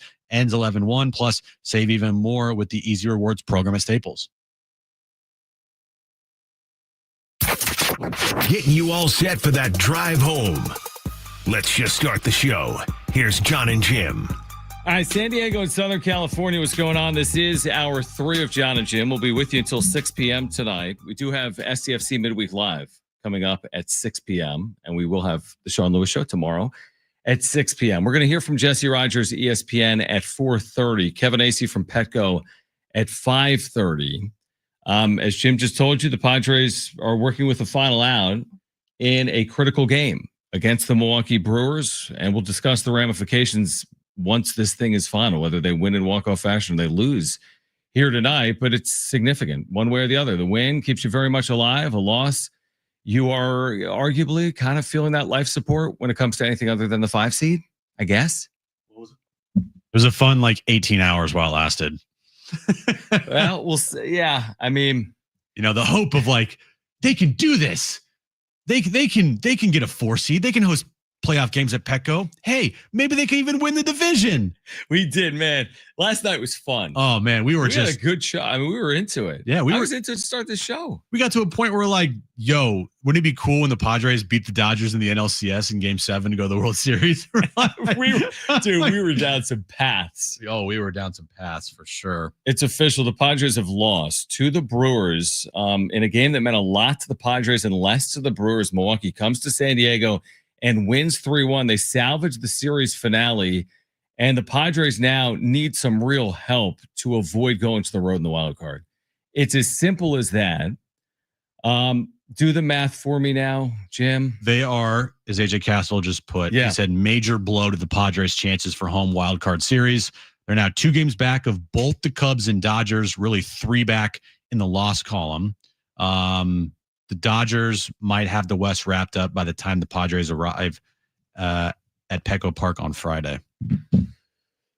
Okay, so it's becoming unlikely. And they needed this game. This is how dumb this sport is. I love this sport. And I don't mean it when I say it like that. Yesterday, they played half the team was a AAA team. They win 7-0. Right. And today they go for it, so to speak. They return Manny Machado and Jackson Merrill to their lineup, and they start Dylan Cease, who's finished top 3 in Cy Young voting before, and they lose to a guy that the Brewers had pitching on 3 days rest. Chad Patrick, who went 3 innings. The great Chad Patrick, who was in AAA this year as well. So who just went 3 innings. Yeah. So, and that's how it works. There's a lot of games. So that's how it works. Now, does that mean that this final weekend series against Arizona doesn't matter? Potentially. The Cubs have lost 5 straight. If the Cubs want to go lose a 6th straight tonight, if the Cubs want to lose a 7th straight, but at some point you'd think the teams are going to capitalize. But as I look at it right now, I think the Padres are ultimately destined for the number 5 seed. I can't go sell you on something I don't really believe in. I believed in it for 18 hours, to Jim's point. I can't believe right now that it's overly likely that they're hosting that playoff series come next Tuesday. Yeah, it doesn't feel like it now. I said it on Sunday night. Get to Wednesday after taking the first 2 games against the Brewers. Hopefully everything goes in your favor on Tuesday night, which it did. Game on. And today they just put up a dud. I mean, this is a dud. It is just a real dud. Manny strikes out 4 times. You do nothing offensively other than just put up 1 run thanks to a Jackson Merrill homer, solo home run. Estrada and Moreholm both give up runs. Estrada gives up a home run that went 700 feet off of just a. I mean, that is talk about a concern. Yeah, Estrada and Moreholm. Way more Estrada though. I mean, the Estrada slide is ridiculous. right? Yeah, it just shows how big of a loss the Jason Adam injury is proving to be. Like Jason Adam, losing him changed a lot of things with this bullpen. A lot. So going forward here, I mean, those two guys are shaky. You really only have faith in one guy coming out of your bullpen to really just go in and be dominant every time out. Mason Miller. Now, Morejon has that ability. So does Estrada, and so does Suarez. But as of late, those guys have been shaky. Mason Miller's the only one that hasn't. But he also hasn't pitched in like 4 days or 3 days. It's funny how pressure works. I felt like they had no pressure on them the last couple of days. They take advantage of it. And today, I don't know if they were feeling pressure. I think they recognized what was possible, which was if they went out, they had a very realistic path to hosting a wild card series, but they're upended by a good team. I mean, make no mistake, Milwaukee is not some also ran. They've got the best record in the sport at 96-63. But Milwaukee, remember, they pushed back today's starter, Quinn Priester, to not face the Padres because they could meet later in the postseason. And they went with the guy in 3 days rest, and Milwaukee made quick work of the Padres. This game comes down to a moment, by the way. There was a moment in this game we were all watching. It was 2-1 Brewers, bottom 7. The Padres loaded the bases for Freddie Fermin. He struck out on an arguable pitch that would have been a strike even with ABS, but he got wrong, or Schilt got wrong, not him. And then the next batter, Arise, flew out. So you had bases loaded, 1 out in a 1-run game, and neither Fermin or Arise came through. And basically, you could say that was the difference between winning and losing here today. Well, the pitch that Fermin struck out on was a strike. It's just it wasn't being called that way all day. Right. I think that's why Schilt got as mad as he did, and Fermin got as mad as he did, because the pitch that he got called out on there was a pitch that he wasn't getting for Cease maybe all day long. And that's what kind of got over there. Exactly. He should know. Yeah, exactly. So I'm guessing that's the reason why. I think you're right. I mean, the first thing they're talking about on television is this exact moment because it was so consequential. It's a great pitch. It was a very good pitch. And listen, I have no issue with Fermin being, animated or Mike Schilt getting rung there. I thought maybe that would ignite the team, and it just didn't happen. Also, Arise has been awesome. He didn't come through afterwards. Also, I mean, Jackson Churio, game-saving play there early on. First inning. Robbing a 3-run homer off of the bat of Xander Bogaerts, who, does he have a hit since returning? He had a hit today. Okay. I'll tell you what. Well, he smoked that ball. I'll tell you what. You're 100% right. If Churio doesn't make that play, Padres win this game. I'm sorry. They win going away. If it's 3-0 in the first inning today, San Diego, momentum. Brewers, they don't care. They just don't care. Right. But that was a very big moment in the game. Brewers eventually broke through against Dylan Cease. Another example of, you look at the final line on Cease, he was good. 5 innings, 1 run. You're not going to be like he was bad. But of course, trying to protect a scoreless game with 2 outs in the 5th inning, he gives up the hit. And, you just have a little bit of this dissatisfied taste in your mouth based on the way the series played out, because it felt like, to me, heading into today, the Padres were destined to sweep this series. Felt like the Brewers didn't need it, didn't want it. Padres did need it, did want it. They got their lineup back. And baseball, they lose. Baseball, man. Baseball today. Baseball yesterday and today. Good point. Because yesterday, they as a team punted on that game. The mindset of going into that game was, we're going to punt, and they won 7-0, and they looked great. And then today, it's like, okay, we saw the results that happened last night. Let's go for it. And Schilt managed accordingly. He had Estrada and Morejon pitch in this game. He had all the regulars out there, other than Tatis because he's sick. And they put up a dud. It's just a flat out dud of a game. I put on Twitter the air coming out of the balloon. That's what happened. And it took less than 24 hours because this team has done this a lot this year. You start believing. You get right to the edge of fully believing. And you're like, let's go. And then they kick you and you fall down. Can I be critical for a moment? And I don't think it's fair. I'm just going to give you a 2 cents feeling right now. Go. I don't think it's fair, but I'm going to say it anyway. This is how I feel. I think Schilt yesterday, in putting a lineup like that out there, and then also saying with the media, hey, we need to prioritize, making sure guys are ready to go for the postseason. And I think it's like when you say something like that, there's an element of punning. Well, yeah. I mean, actions speak louder than words, and their actions And the were team yesterday. feels that. And maybe But they chased it down today with guys like Adrian Morrow. yeah. So playing free and easy yesterday with like no worry in the world, they looked great. Today they had the pressure on, and That's my they point. just kind of Yeah, but don't you feel like once they clinched, they were like, I mean, it's not a feel. We know it. They were content to be the 5 seed. And I was screaming and you were kicking and screaming as well. Be like, why are you content to be the 5 seed when the 4 seed is within arm's reach? And then they got the breaks yesterday, the wins and the losses around them. And now I honestly believe if they would have won today, I felt like they would have had a 50% chance or better of being the 4 seed. Yes, I do too. I really feel that way. Yeah, it would have put so much pressure on the Cubs. Cubs are playing awful right now. It's not officially done, by the way. It's not officially like done. the division. That's done. I mean, come on. Yeah, that's gonna be so tough. But the 4 seed, I mean, it's still out there. There's still a chance. Now the Mets have to win tonight, and the Mets also have to win tomorrow. So they have to go to Chicago and sweep the Cubs. If those 2 results happen, the teams are separated by a game? 1 game with 3 to play. Which means all you have to do is outplay them by 1 in the final 3? Correct. All right, everyone relax for a moment. Yeah, exactly. You go 2-1, they go 1-2. Exactly. You don't even have to go 3-0. Yeah. Well, but that assumes the Mets sweeping the Cubs at Wrigley. Exactly. It's possible. And if the Cubs just take one of the next 2 games It's here, hard. then you're 2 back with 3 to play. Which means you got to go 3-0, they got to go 1-2, or you got to go 2-1 and they have to go 0-3. Yeah. Which again is not impossible. So No. this is not a 0% chance. It's just much less than it would have been if they won today. Yeah. Today was like the game where you win and there's some possibilities here. Like there's some pressure on the Cubs. There's a real chance. I bet, like, what would you think the percent chance of them getting the 4 seed dropped to today after the Padres losing? Right, because we don't see it. My guess is, Jim, that you went from 19% to 9%. Probably. Or maybe you went from 21% to 12%. Yeah, it's a big drop. But don't you agree that it doesn't seem like they would have more than like a 12% chance at this point?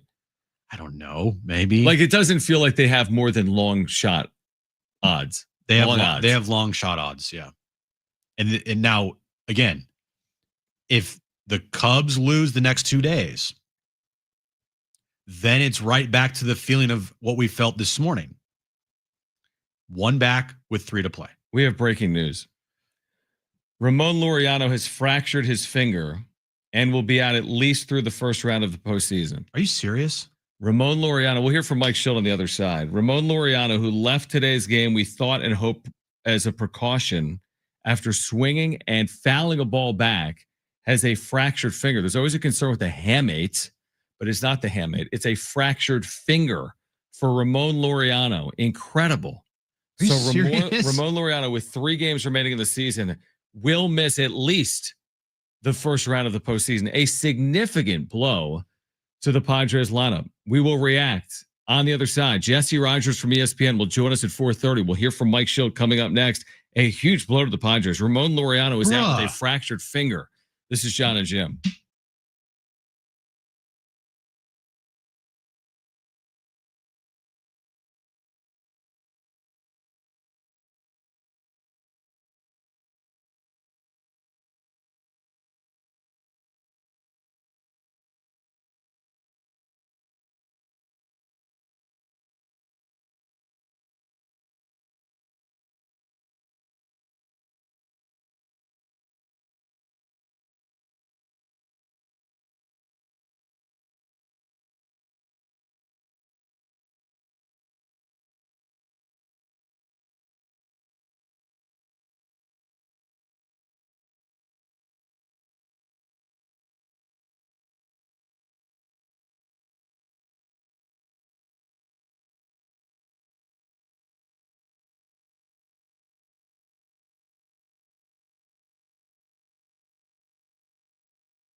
All right, Jesse Rogers from ESPN will join us. His thoughts on this National League wildcard race, which continues to be shaken up. Not only do the Padres lose today, we learned that they lose Ramon Lauriano to a fractured finger, suffered today against the Brewers. And you talk about a blow. Now, again, has he been playing the best baseball right now? Has he been having the most success at the plate? No, he was in August. But this is really going to force Mike Shildt's hand, obviously, in the postseason without Ramon Lauriano. And in facing left-handed pitching, which we expect them to face repeatedly against the Chicago Cubs, you're going to have a ton of left-handed batters in that lineup come next Tuesday. Yeah, Ramon Lauriano recently was not playing well. I mean, it was 8 for his last 51. That's crazy. He started out red hot with the team. Red hot. But he has fallen off a cliff lately. He's hitting 157 in his last 15 games, 224 of his last 30. If you look at his time with the Padres here, he's had a good 50 game stretch, 269, 812 OPS, 9 homers, 30 RBIs, 9 doubles, 2 triples, and he's played great defense in left field. He has played great defense. Where this hurts them the most, as you mentioned, you will face left-handed pitching, starting pitching, versus the Cubs. And now with the loss of Ramon Lauriano, that takes away a right-handed bat that was pretty crucial for your team. And now you're going to have lefties hitting back-to-back in this lineup. You will have to. There will be no other option. Thank goodness Xander's back. But still, they are not going to be healthy come postseason time once again. It's unbelievable. You're 100% right. I mean, the worst part is obviously the Jason Adams thing earlier. Yeah. This is significant. By the way, we're waiting on Fernando Tatis Jr. to get healthy. Oh, yeah, by the way, that too. I mean, what's his timing like? I mean, we don't know. Hopefully he's back Friday when they resume play against Arizona. But Ramon Lauriano fracturing his finger today. This is one of those things, again, you got to play the games. There's going to be guys in lineups. You have to play the games. You got to pitch the innings. You got to hit for 9 innings. So things can happen. We all understand that. But, man, the timing is absolutely horrific. And I'll say this, too. If they go to Chicago, which is looking more likely that's going to happen unless the Mets pull off these next 2 games here in Chicago, it's not easy to play in the outfield in Chicago. Gavin Sheets, that's going to be scary. Because with Ramon Lauriano, you trusted him in the outfield. Gavin Sheets, I give him credit. He's been solid. He's been solid. Yep. But going to Chicago at Wrigley is a different animal. Yeah, the way it's cut in the corners, the buckets, the ivy, the wind, the way. Yeah, there's so many factors. You're 100% right. And now it's like, Gavin Sheets is going to be out there, and you're going to see a lot of Bryce Johnson probably too, for defensive purposes. And Bryce Johnson's, I mean, he might get his number called. Yeah, okay. I mean, he's played well for this team. He's a right-handed bat, so he's going to have a larger role potentially in the postseason with Ramon Lauriano out. My gosh. Jesse Rogers will join us in about 8 minutes. Let's hear from Mike Shildt. This was just moments ago. It actually starts with the controversial third strike to Freddie Fermin and Mike Shildt being wrong as a result. Well, I mean, that was why he was upset, Freddie, and I was upset as well. So, yes, sir. Okay. As far as Dylan today, obviously not ideal having runners on scoring position throughout, but he did a really nice job of pitching around it and keeping. Yeah, they put some good at bats. They, a lot of foul balls. He battled his tail off, got through 5, 1 run, punched out 8. No real damage. I thought he gave us more than a chance to win, that's for sure. Xander had a real nice day on the defensive side. He looked great. He looked amazing. Yeah, pretty much the Blink's like, thing where's aside. Ozzie Smith at? Right. Yeah. He looked fantastic. Hitting too, looks like the time he's getting there. Xander's back. Yeah, I think so. I mean, just missed a 3-run homer. So, a couple of balls hit hard down the line. I thought he looked fantastic. How's Ramon? He's got a fractured finger in his index finger in his right hand. He's going to be missing some time, and he will not be ready for the first round of the playoffs. It seems self-evident, but if you could just expand on how good he has been and kind of the blow that is. Yeah, no, it needs to be talked about. I mean, listen, winners find solutions. Right when we're about to get the band together, we've this happens, and it was one of those things that, Ramon's been fantastic for us. He's a guy that brings quality at bat. There's not a splittiness to him. He's actually been a little better this year against the right-handed pitchers, and he's a real threat. You know, ball jumps off his bat. He got real powered all fields, understands how to situationally hit. Like I said, has some real toughness to him. Has played a really good outfield, throws the ball well, been a good defender. Like I said, he's been a nice presence, not only in our lineup, but in our clubhouse. He's got a nice demeanor about him, a good competitor, you know, winning player. And, yeah, you know, it hurts, but, you know, I can't do anything about it. We got to figure out a way to move forward, and which we will. Any idea on the timeline beyond the wild card? Is this the kind of thing that could heal? It's. I mean, it's. Sometimes we come in and talk about, you know, it's a slight fracture, it's a hairline fracture. It's a fracture. So I want to temper expectations, but I also want to keep anything and everything on the table. But, you know, I wouldn't expect to see him early in the playoffs, but I would hold out hope for later. What would be an update on Fernando if there is one? And what is feeling better? Okay, feeling definitely better. Today was, let's make sure it's behind you. Not going to be in there. Just continue to rest. Take the day off tomorrow. Be ready to go Friday. Once again on Jackson, I mean, like the adjustment that he made today to be able to get to that ball and just how he looks going into the postseason. Looks great. Looks phenomenal. You know, again, it's not an absolute, but it's usually a pretty good indicator when you're any hitter, including Jackson, specific to Jackson, is driving the baseball the other way. And he's clearly been able to do that. He's in a terrific spot. I know it just happened, but in terms of replacing Ramon, Gavin has obviously been very good in left field this season. Would you envision him getting the bulk of the reps there? Yeah, I think that's the most likely scenario. But, you know, clearly, as we know, lineups change and things can be fluid. But I would expect him to get the majority of the opportunity there. But Bryce has played really well also. So, you know, we'll see. We still got some time to figure this out. Your depth has been tested a few times this season, and you have had guys like Gavin step up in those situations. How do you kind of expect that to, I guess, carry over into this? Yeah, I think that's real. I think this is one thing we talked about this season. And, you know, it's one of those seasons we have seldom had our entire lineup in one piece. So we're used to it, and we figured it out, and we've gotten this far, and we're going to go much further with it. And a lot of confidence in the group that we have. The 13 that'll be on our playoff roster are more than seasoned and battle tested and ready to go win baseball games. How tricky is it navigating, you know, resting some of these starting pitchers over this weekend versus what that rotation looks like for the wild card? I mean, it's.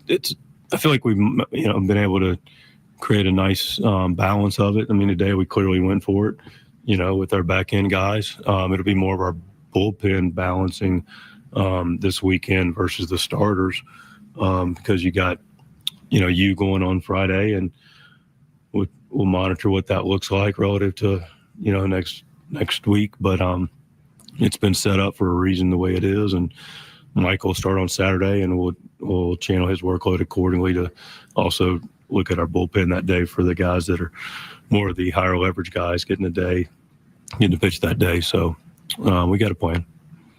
We have multiple breaking news stories in there. A, Lauriano's out beyond just the first round. B, he just said Yu Darvish will pitch Friday, which impacts Game 2 of the postseason. Jesse Rogers from ESPN. A ton to discuss up next on Jon and Jim.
All right, this update is brought to you by ParkWiz. Padres losing to the Brewers today 3-1. They could not complete the sweep today. Bad news, though, after the game. Mike Schultz saying that Ramon Lauriano has a broken index finger, and he will miss the first round of the postseason, which starts next week. Cubs are now 2 games ahead of the Padres for the 4 seed. They play the Mets tonight. Dodgers 2 games up on the Padres with the tiebreaker. They play the D-backs tonight in Arizona. Parking shouldn't slow you down. Parkways gives every driver a shortcut. Book ahead, save up to 50%, and skip the hassle of circling the block. Park smarter, park faster. Parkways. Download the Parkways app today and save every time you park.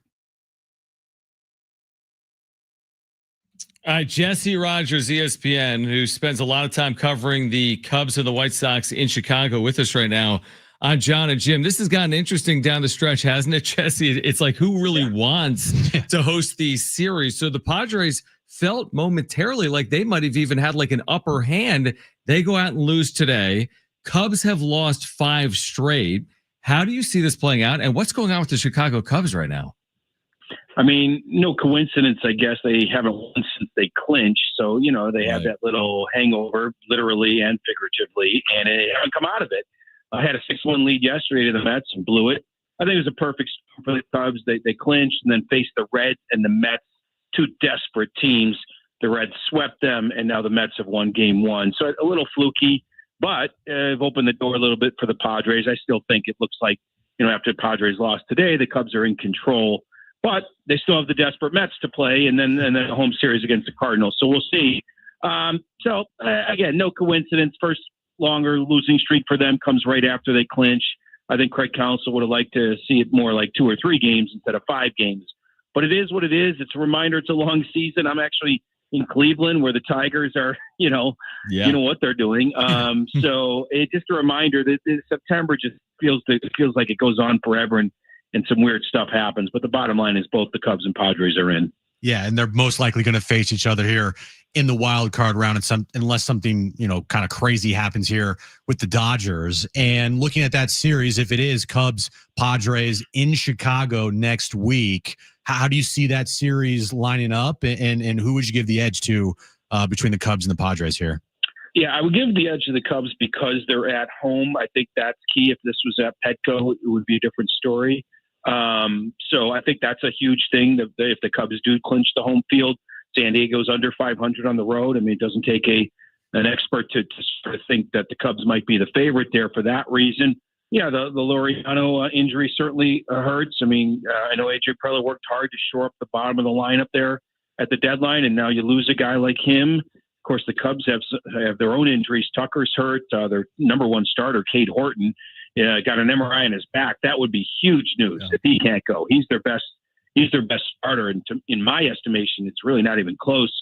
Shota Imanaga and Matthew Boyd have kind of struggled a little bit down the stretch. So look, throw the records out. It's kind of an even series.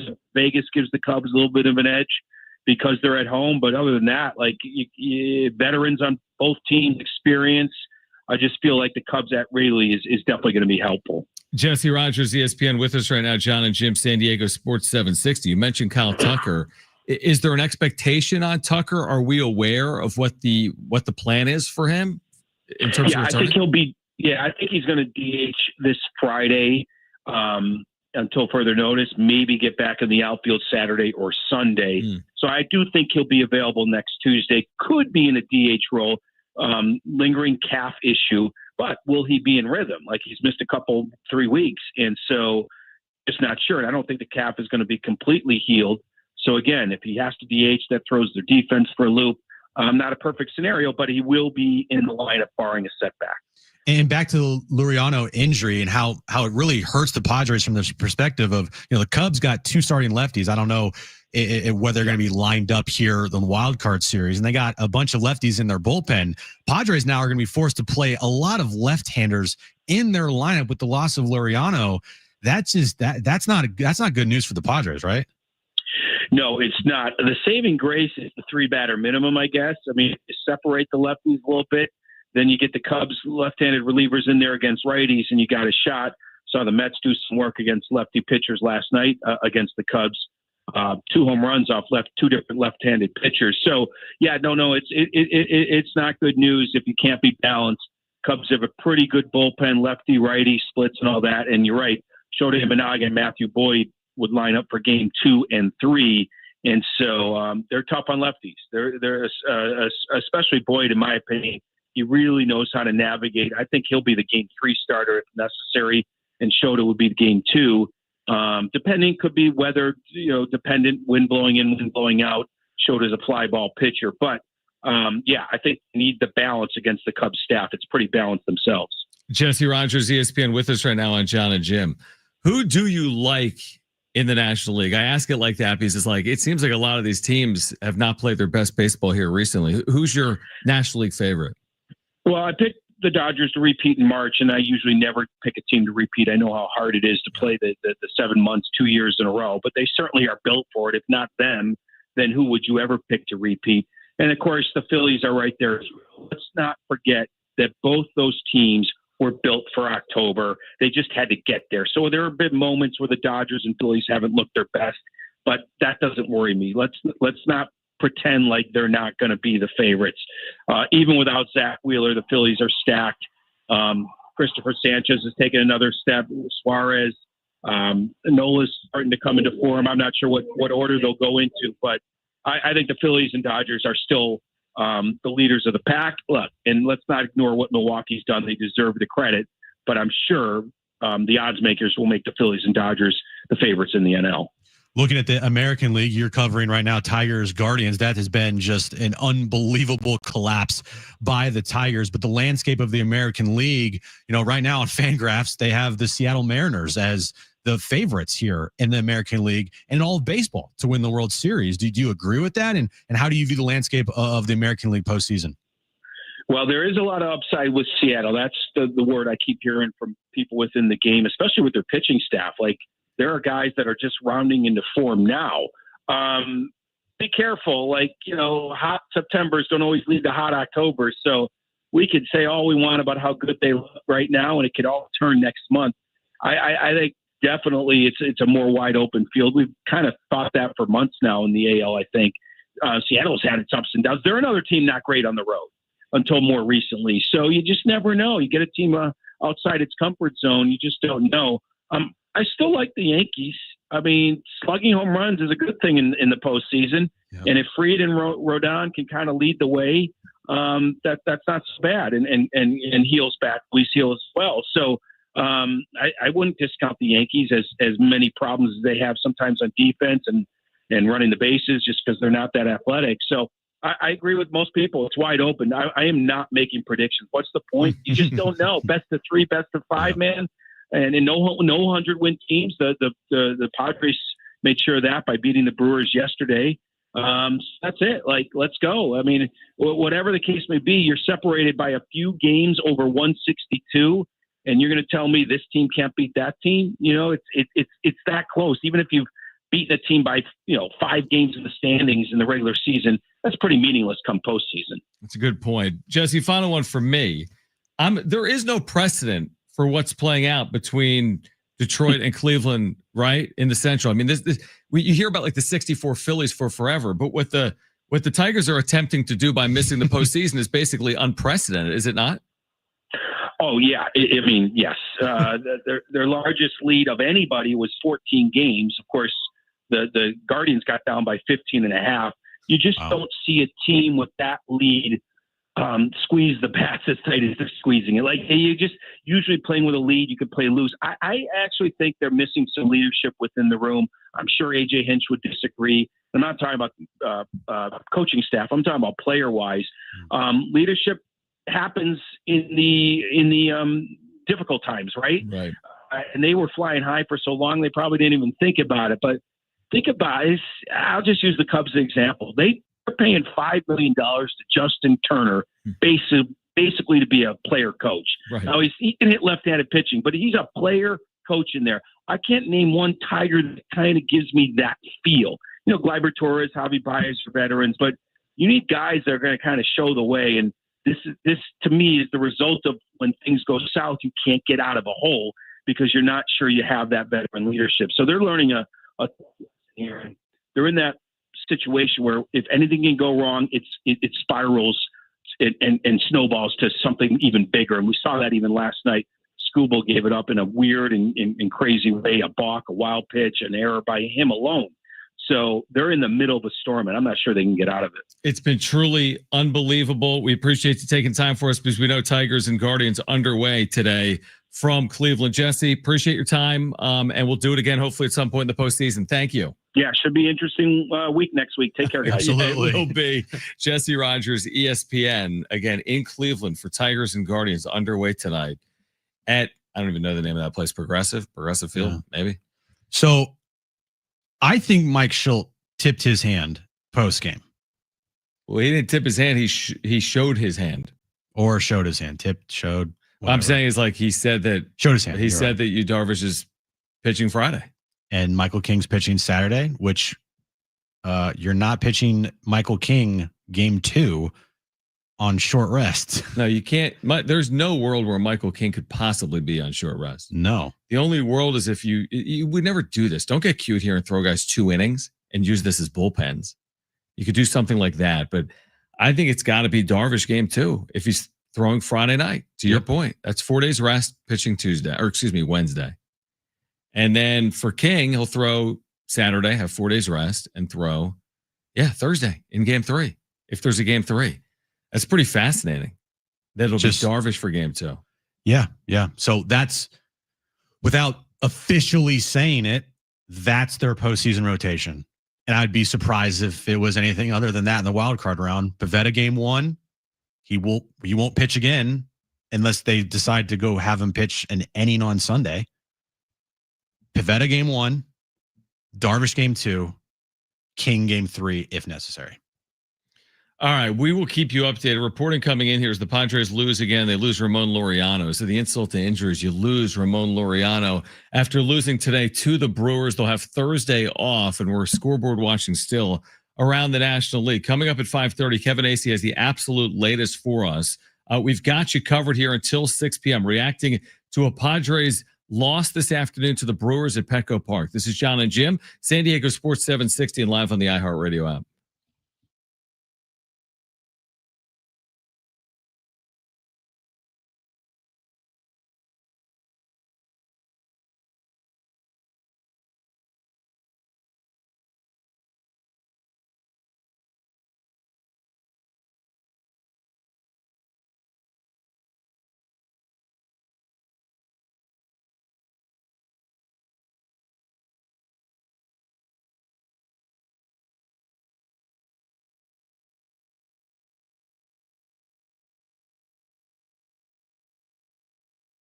All right, hey guys, it is Schaefer again, and there is no better time than now to get down to your local Toyota dealer with new vehicles arriving daily, including their most popular cars, trucks, and SUVs. So whatever kind of vehicle you're looking for, hurry into your Toyota dealer today, or make sure to head to Toyota.com.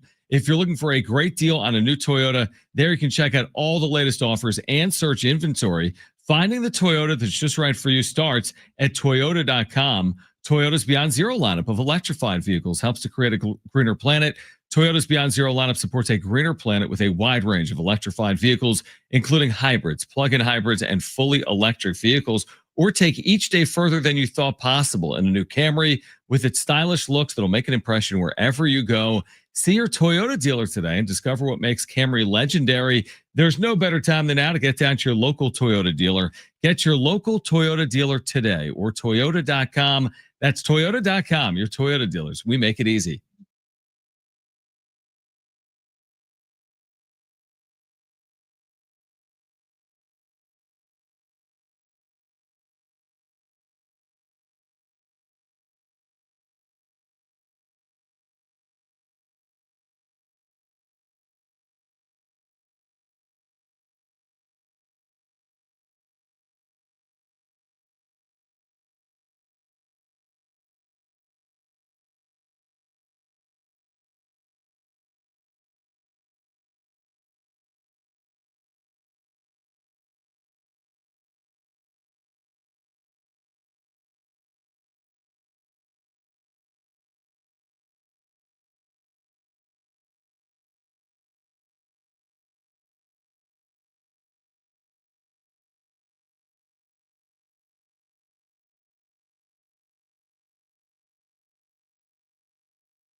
All right, we do have SDFC tickets. We'll give away all day long tomorrow, every hour. Be with us tomorrow on Jon and Jim, beginning at 2 p.m. We do want to congratulate all of our $5,000 winners. iHeartRadio's Thank a Teacher, powered by Donors Choose.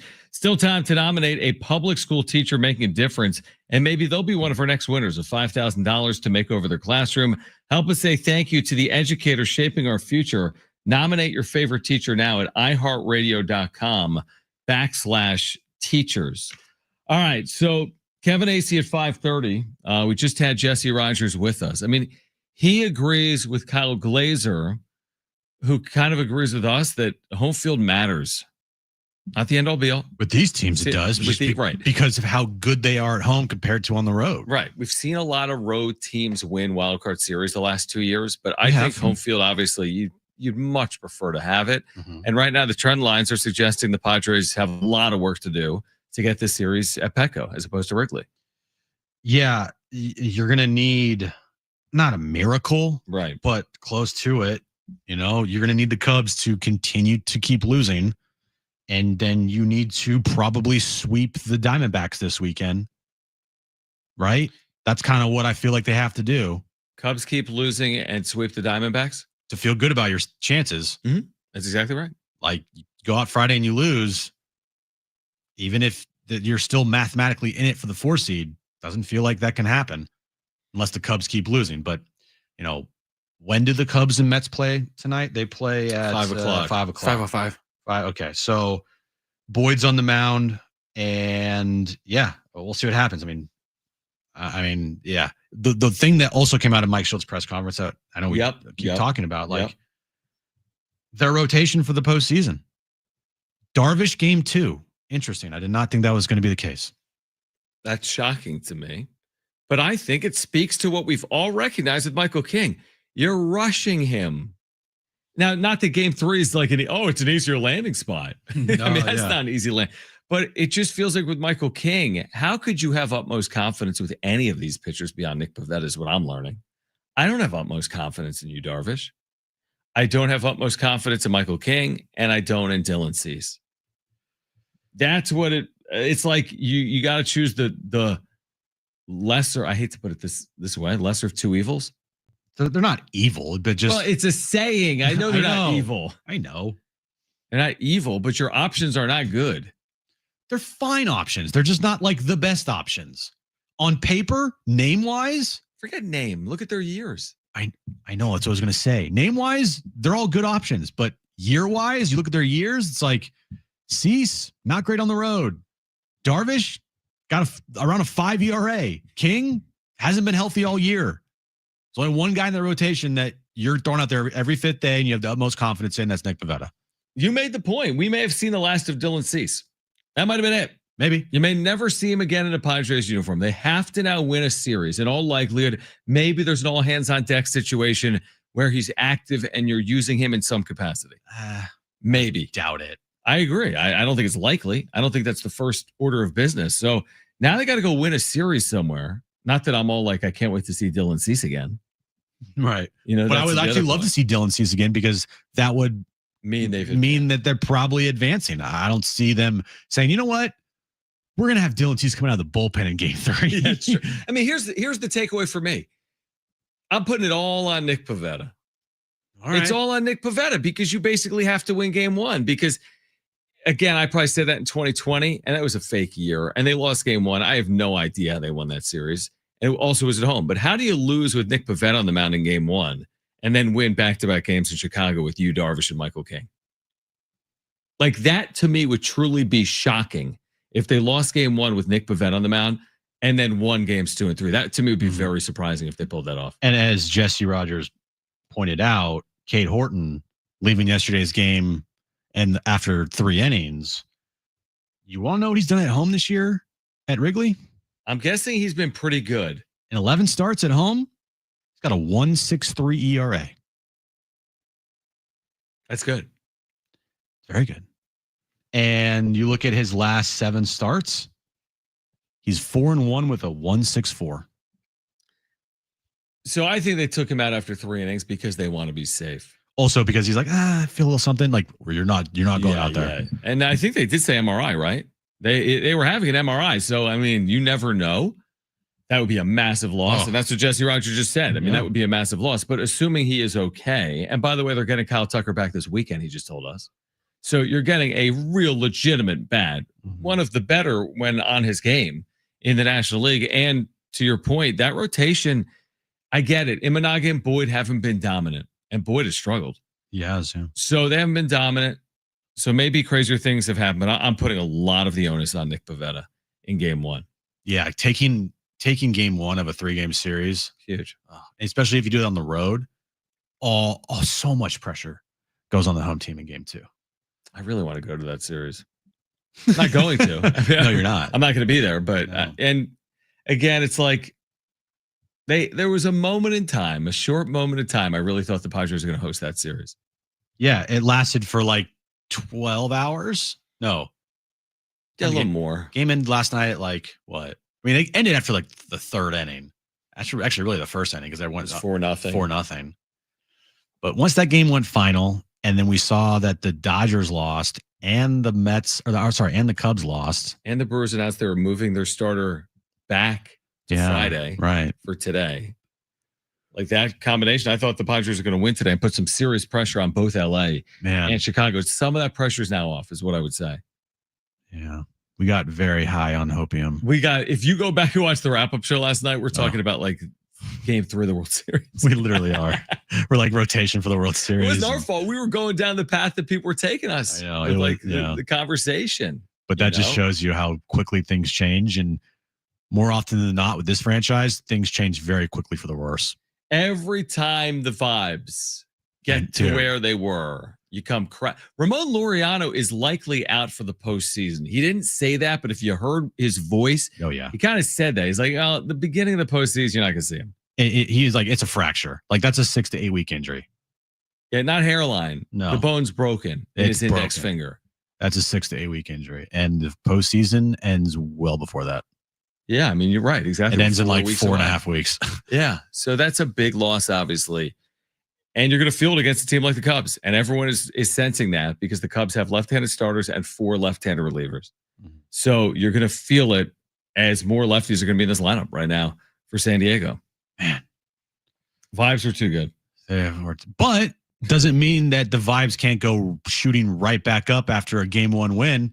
Now you're talking. Yeah. That's the Jim Russell we know. Yeah. Game 1 win. Vibes are through the roof. Game 1 against the Diamondbacks or the Cubs? Both. I'll feel good on Friday if they win. It depends on what the Cubs do the next couple of days. Yeah, but bubble wrap everybody. Need to see Tatis back. Dude, I'm sitting some guys. Manny's getting a couple off days. I'm sitting some guys. Unless the Cubs lose the next 2. Unless they lose the next 2.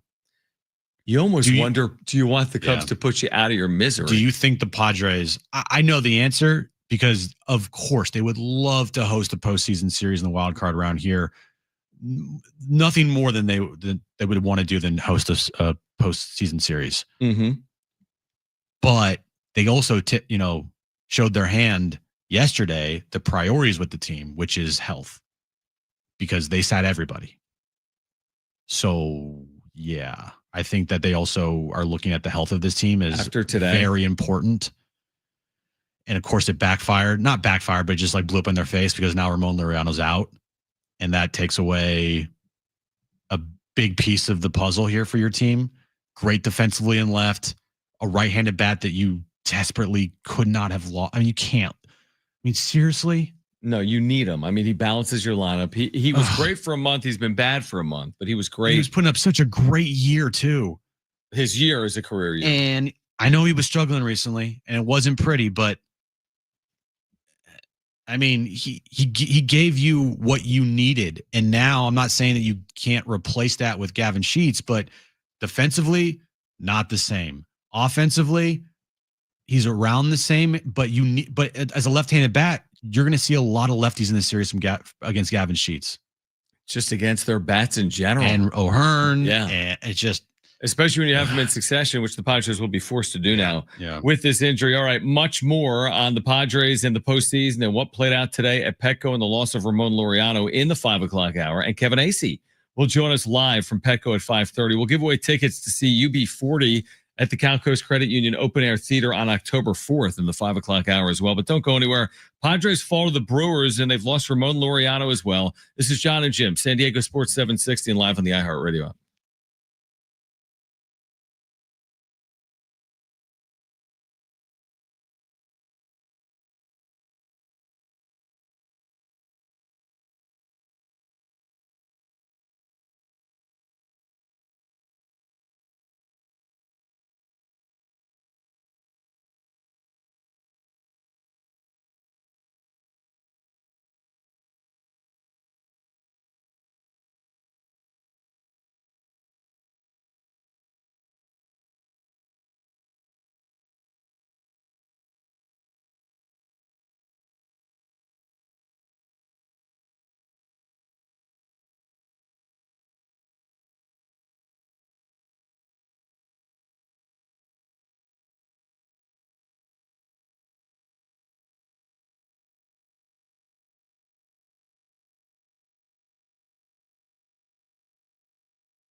This update's brought to you by ParkWiz. Padres losing to the Brewers today.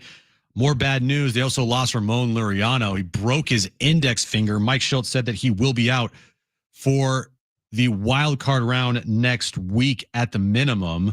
Looking at the wild card standings right now, Padres trail the Cubs by now 2 games, and they trail the Dodgers by 2 games in the National League West. Cubs play the Mets here coming up at Wrigley, and then Dodgers take on the D-backs later tonight in Arizona. And coming up in 1 hour from now, we have SDFC Midweek Live with Darren and Adrian. 1 full hour of SDFC talk right here on San Diego Sports 760. Parking shouldn't slow you down. ParkWiz gives every driver a shortcut. Book ahead, save up to 50%, and skip the hassle of circling the block. Park smarter, park faster, ParkWiz. Download the ParkWiz app today and save every time you park.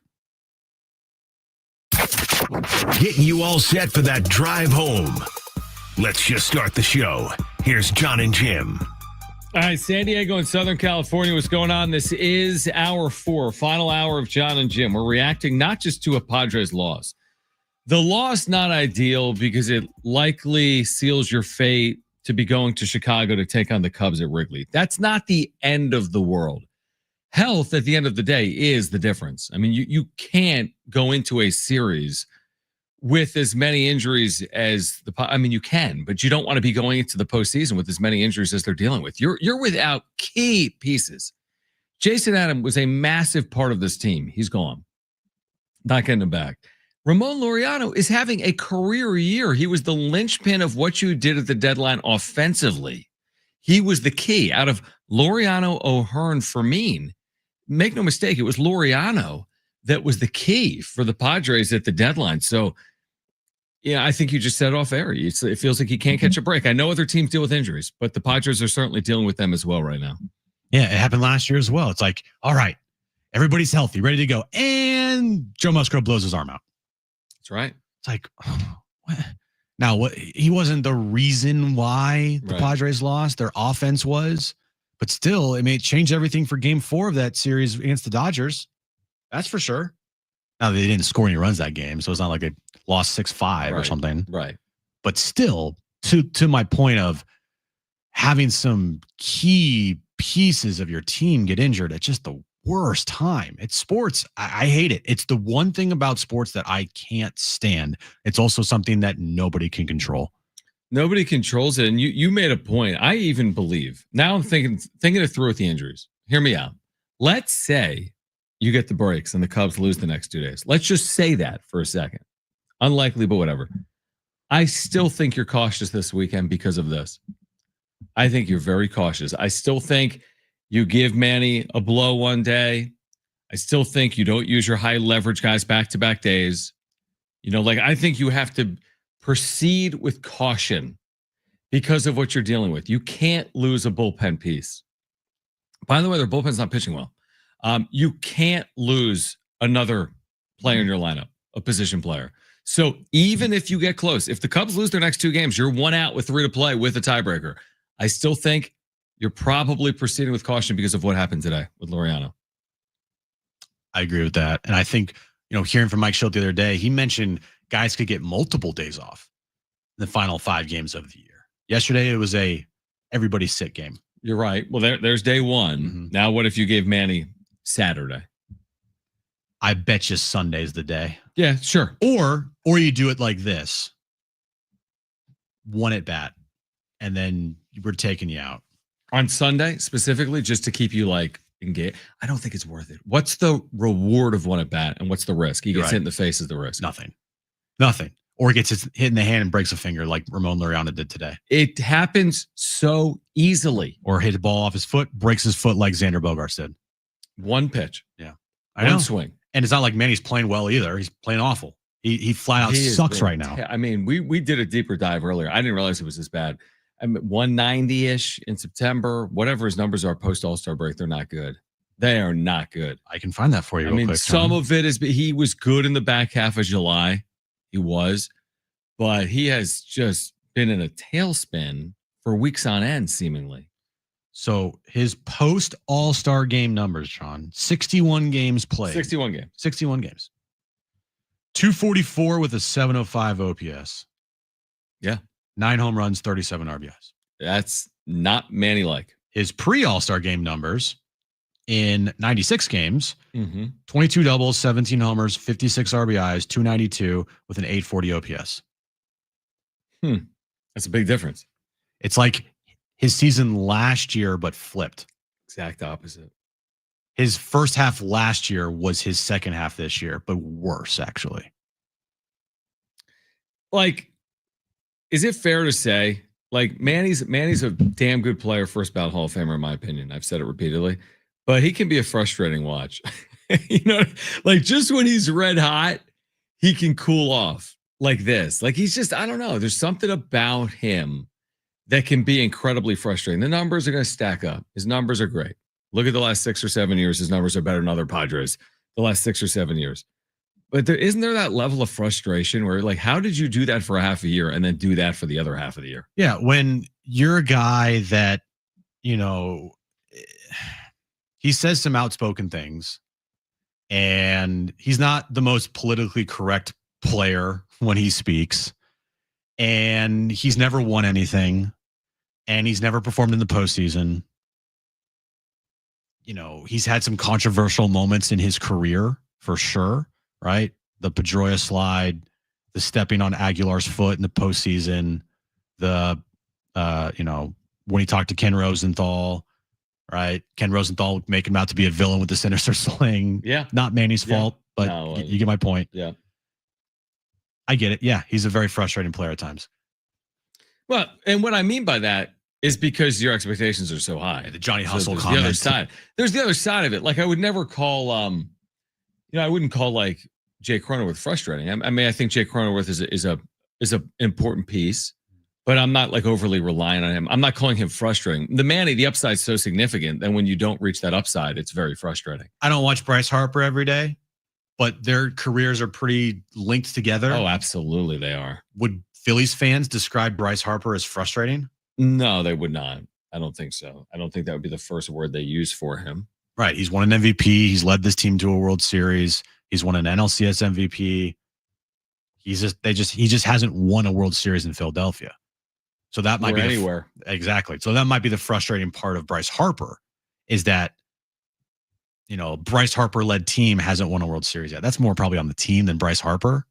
The damning part for him is Washington winning it the year after he went to Philadelphia. Right. Yeah. But again, is that it's not as simple as that. No, it's not. We've always said that. It's not as simple as that. No. Listen, it's interesting how you say that. They are kind of tied to each other, Harper and Machado, and they both have something to prove. They do. Like they both are Hall of Famers, and they both need to win a World Series. I think Manny more than Bryce. Yeah, because Bryce has the MVPs. He has the MVPs. He does have the postseason success. Yep. Manny does not have the MVPs and does not have the postseason success. That's a big if difference. anything, he just has regular season success that at the end of the day will get him to the Hall of Fame. But, you know, are you going to show up when the lights are the brightest? Or are you going to be the guy that's great on a Tuesday afternoon in August? We might want it to be good on a Tuesday afternoon in October. In Or in October. September, actually, September 30th. And September, yeah. Yeah, no, I mean, it's a great point. I mean, we're all over the place. I think as most Padres fans are right now, because you're like, man, the loss was frustrating, but that's nowhere near as frustrating as losing Ramon Lauriano. And then all of it, by the way, we talk about the health, and the good news from Schild, if there was any, was Tatis is feeling better and they expect him back Friday, but that's another delicate balancing act. I'm not now, hey, Toddy, you're feeling good? We're going to run you into the ground this weekend and play you all 9 innings for 3 straight games. I don't think they're going to do that. I think they have to be very careful with players like Jackson Merrill and Fernando Tatis Jr. and Manny Machado, like absurdly careful. And they will. They'll make sure that Manny gets some days here, which I think is the right way to do it. Mm-hmm. But I don't know if you can give them all days like they did with the clincher game, and you just sit them. Right, because it's not. You sat him last week, and then he came back and he had a couple home runs. Yeah, no, he had a couple home runs, and then you sat him. Oh, that's right. That's exactly right. They sat him and had an off day, so he had like 2 or 2.5 days off. What's he done since that off day? It doesn't feel like a lot in my mind. It doesn't feel like a lot for Manning. You know, I mean, he was so close to. He's stuck on 93 RBIs, 26 homers. What is his OPS under 800? It's well under 800. Well under 800. Yeah, he's having. Look, it's a fine year. It's fine. Nothing. It's not spectacular. It's so nothing much special. on the bone, right? Yeah, and 273, 26 homers, 93 RBIs, 787 OPS, and he's played pretty subpar defense at third all year long. I mean, he has made some fabulous plays. Don't get me wrong. Yeah. Because that's Manny Machado. He'll make some spectacular plays at third. But he's also got, 16, 17 errors at third base this year? Yeah, I think the most in baseball. It's not great.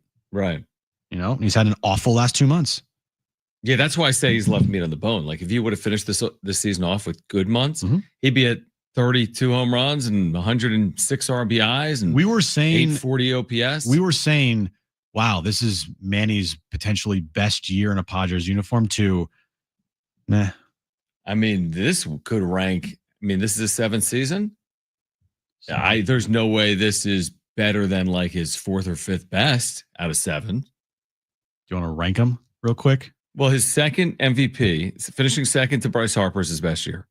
That was 2022. 2020 doesn't really count. It was a very good year. 2022, he finished second to Paul Goldschmidt, not Bryce Harper. Yeah. Well, if we want to count 2020, I'll put it behind 2022 because I think 2022 is legitimate, more legitimate. So I'll go 2022, then 20, which I think is fair. It's not his fault. There's a pandemic. Then where do we go from there with his best seasons in a Padres uniform? Look, I know 2021 ended in a collapse. His year was really good. But his year was really good. Yep.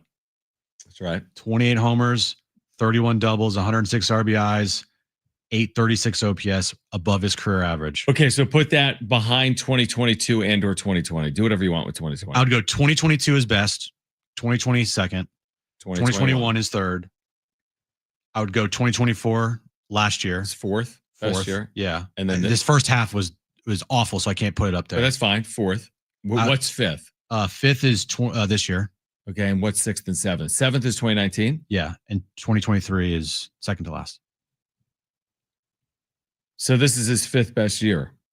Or actually, I might say 2023 was his worst. Yeah, I think 2023 was his worst. But still proves the point that this actually hasn't been, this has been one of the lesser years, not one of the better years. It's kind of in the middle. But trending towards the For his 10 year in a Padres uniform. Kevin Acee will join us live from Petco Park at 5:30. Don't go anywhere. Reacting to the Padres loss to the Brewers, the injury to Ramon Lauriano. This is Jon and Jim, San Diego Sports 760, and live on the iHeartRadio app.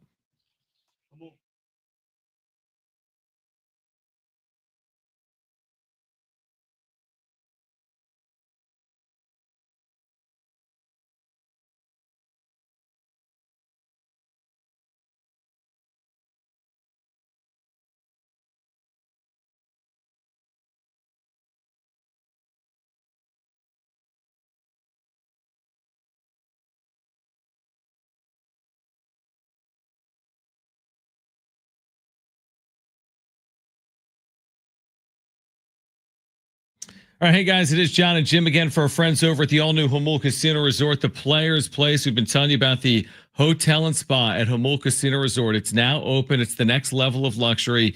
You can treat yourself to that stunning new stay, rooftop relaxation, indulgent spa treatments, all the thrills of Jamul Casino Resort, now all in one unforgettable destination. And savor San Diego's ultimate endless dining experience at Jamul 23. From their world-famous lobster brunch served every morning to their VIP endless dining experience each evening, indulgent chef-curated specialties, fresh seafood, prime cuts, and decadent desserts, all with stunning panoramic views. We've been telling you about Monday Night Live, $100,000 punch out every Monday in September. Chance to win big, 10 winners every hour. 7, 8, 9 p.m. Odds better than ever. Onyx players receive an extra $500 cash bonus on top of their winnings. Plus, earn entries all month long by playing and get 2 times the entries on Tuesdays with at least $500 cash for all winners and a chance to win up to $100,000. It's a promotion you won't want to miss at the all-new Jamul Casino Resort, the Players Place.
All right, Kevin Acee is our Padres insider. He'll join us at 5:30. Darren Smith, Adrian Garcia Marquez, SDFC Midweek Live at 6 p.m. We'll give away SDFC pairs of tickets all day long tomorrow. Be with us on Jon and Jim, San Diego Sports 760. So we're reacting to what happened at Petco. We're watching now Cubs Mets.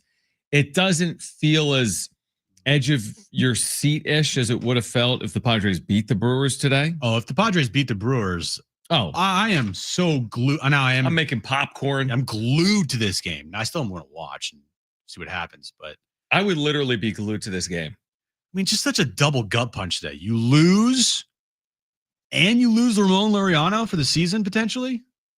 Definitely, potentially for the year. Yeah, bruh. And so if you missed it, fractured index finger. Yep. And this happened. Was he hit or was it swinging? He was hit. I wasn't watching because we were doing the show. Earlier in the plate appearance. He was hit and then he swung and he felt it and he left the game. Yeah. And Mike Schill confirmed post-game he has a broken finger. That's brutal. And guaranteed, confirmed he will not be available for the Wildcard series. But then when pressed on it, said he would likely not be available for the beginning of a postseason. He didn't promise he'd be available late in the postseason. Yeah, when in doubt, ask ChatGPT. ChatGPT says a fractured finger for an athlete, 6 to 8 weeks. Could be wrong, but still. That's like the new WebMD. Nobody goes to WebMD for stuff anymore. No, exactly. But even if it was 3 or 4 weeks, you're talking a long time. I mean, you're talking multiple rounds. 3 or 4 weeks, you got to make the NLCS. Exactly. To even see him. And then like, what's the ramp up process like, or the rehab process and all that. So you're going at it without Lauriano. That's the thing. You're going at it without Lauriano. You're going at it without Jason Adam. You're going at it with a rotation that's relied heavily on Nick Pivetta. That's good. You got a bullpen that by and large has done its job, although has been leaking here recently. Mm-hmm. So I don't know what to think, Jim. I mean, I think the Lauriano thing to me is a gut punch. But I do believe in second seasons and anything can happen. And in short series, I really do believe it. I firmly believe it. So I guess we just kind of wait and see. Hey, come next Tuesday, though, wherever they're at, that's what I'm whenever they play, I'll be excited. Yep. I'll be excited. Padres fans should be excited, even with some key injuries. Right now, it sucks.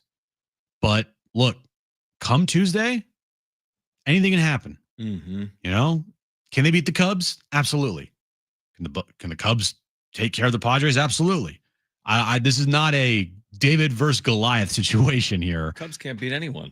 Exactly. And we'll see what happens over the next 2 days here in Chicago against the Mets, you know? So, yeah, it's a bummer right now because it makes you think like, all right, you just lost a pretty key piece to your team.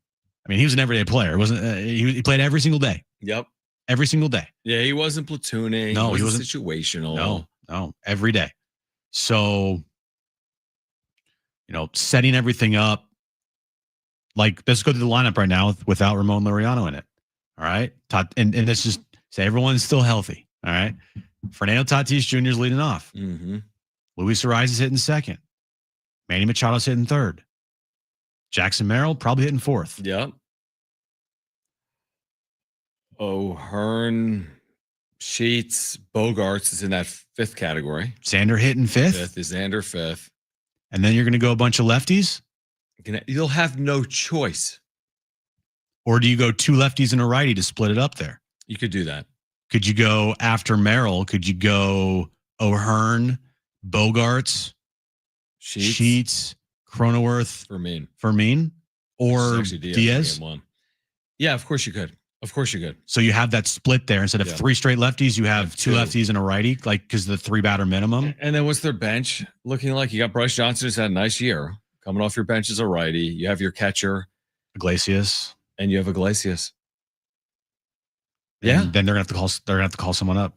Yeah, like Will Wagner come back or someone come back. They can play the outfield. Luis Campisano make a return. They need a right-handed bat. First hit of the year is the biggest hit of the year. Grand slam. So that bench doesn't feel like it felt either. That they had, improved that bench. We had guys like Gavin Sheets and Ryan O'Hearn coming off the bench. Now you're going to need those guys. And it's not the end of the world, but still, as AJ Preller said at the deadline, you can't have any weak links. And well, now you have a weak link because your bench is not as strong. Your outfield, Gavin Sheets has been great this year, but defensively at Wrigley in the postseason, it's a little scary. Yeah, exactly. I mean, is he going to be the best outfielder possibility defensively? Of course not. He's in there for his bat has played. He's had slumps. He's probably going through one. But when they've needed him, he has had some really big stretches for this team. Yeah. The second season is a different world. I mean, the postseason is different. So and he's going to be back in Chicago in all likelihood. Now, not with the White Sox, but back in Chicago with the Padres taking on the Cubs in all likelihood. That's what we're expecting. As deja vu all over again, the Cubs have taken a lead on the Mets. No, they haven't. They have 1-0. 1-0. Now, they led 6-1 yesterday. They did. And they lost the game. But Horton got taken out after the third inning, which I'm sure changed a lot of things with their plans. Yeah, exactly. I think that's exactly right. All right, so Kevin Acee is our Padres insider, and he will join us coming up at 5:30 in just a couple of minutes. So Kevin Acee is going to join us. Oh, he's out. I think he's out. I think it's scoreless still between the Mets and the Cubs. Kevin Acee on the other side, the latest on Ramon Lauriano and the Padres playoff chances in terms of anything other than the number 5 seed. This is Jon and Jim, San Diego Sports 760 and live on the iHeartRadio app.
All right, this update's brought to you by Parkwiz. Padres losing the third and final game today to the Brewers, 3-1. More bad news for the Padres. The Ramon Lauriano, he is going to miss the wild card round at least because of a broken index finger, as Mike Schultz announced post-game. Padres now trail the Cubs by 2 games for the 4 seed in the wild card race. Cubs are playing the Mets right now. It's scoreless in the top of the second inning at Wrigley Field. And tonight at 6 p.m., we have SDFC Midweek Live, 1 full hour of SDFC Talk with Darren and Adrian right here on San Diego Sports 760. Parking shouldn't slow you down. Parkwiz gives every driver a shortcut. Book ahead, save up to 50%, and skip the hassle of circling the block. Park smarter, park faster. Parkwiz. Download the Parkwiz app today and save every time you park.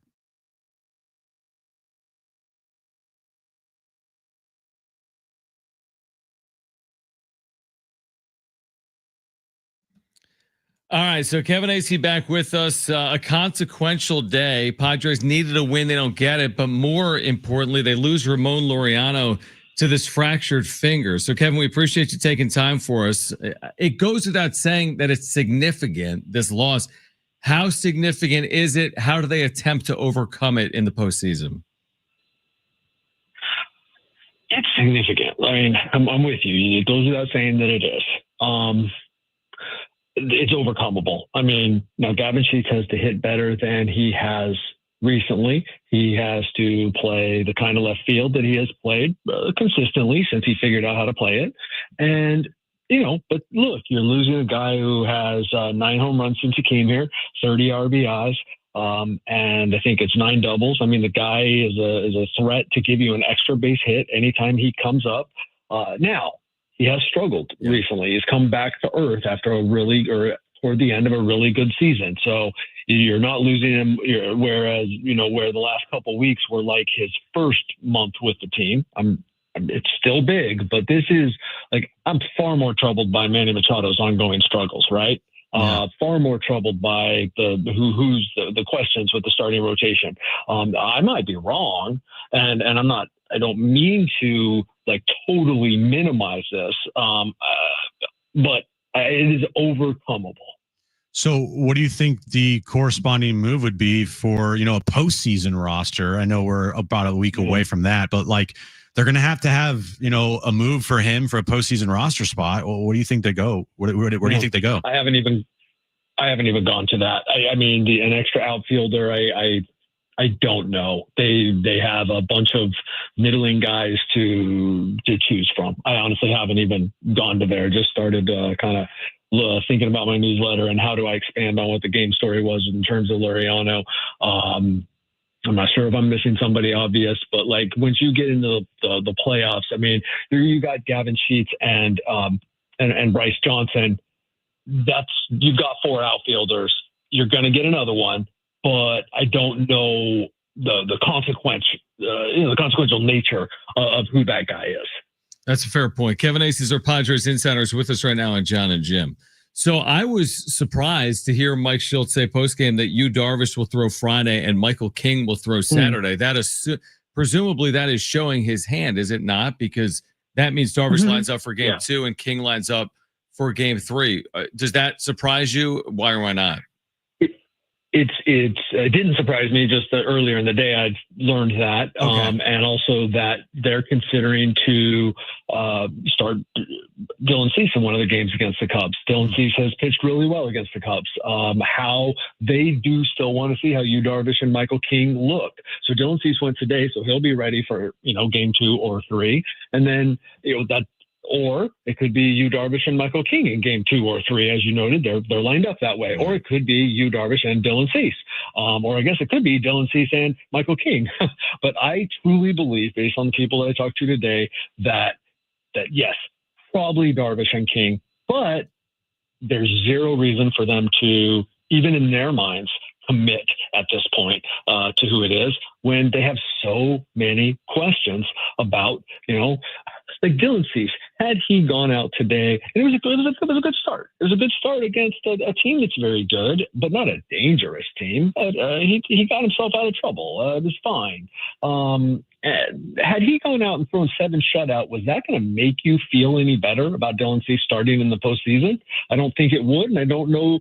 Obviously they know more than us. They're looking at different things than us. I don't know, though, that it would have made the Padres feel that much better, that Dylan Cease was going to carry that over to his next start. There are just so many questions about this rotation.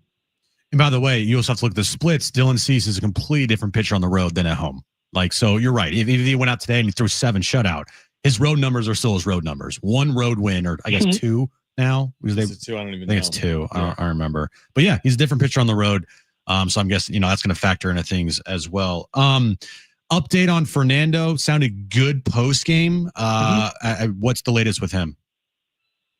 Yeah, if you noticed, even Mike said, be ready to go Friday. Now, whether that's starting after, being really sick for 2 days, and starting, or that's coming back and getting, back into the rhythm, and then maybe starting over the weekend, playing 1.5 games or something like that, or 2 full games or whatever. Don't know. Guess we'll find out on Friday, but definitely good news, because you lose Lauriano, you have Tatis with an illness, and you're going, okay, well, they seem to be acting pretty confident he's going to come back, but until Mike goes on the record and says that, you're wondering. But for Mike, as I think you guys have your ears perk up when Mike does things that he doesn't normally do, and for Mike to say that it was better and sort of indicate that Friday when the team gets back to Petco Park that Fernando will be here, I thought that was significant. Kevin Acee with us right now on Jon and Jim, our Padres insider. So how does the Lauriano injury impact this delicate balancing act of the weekend?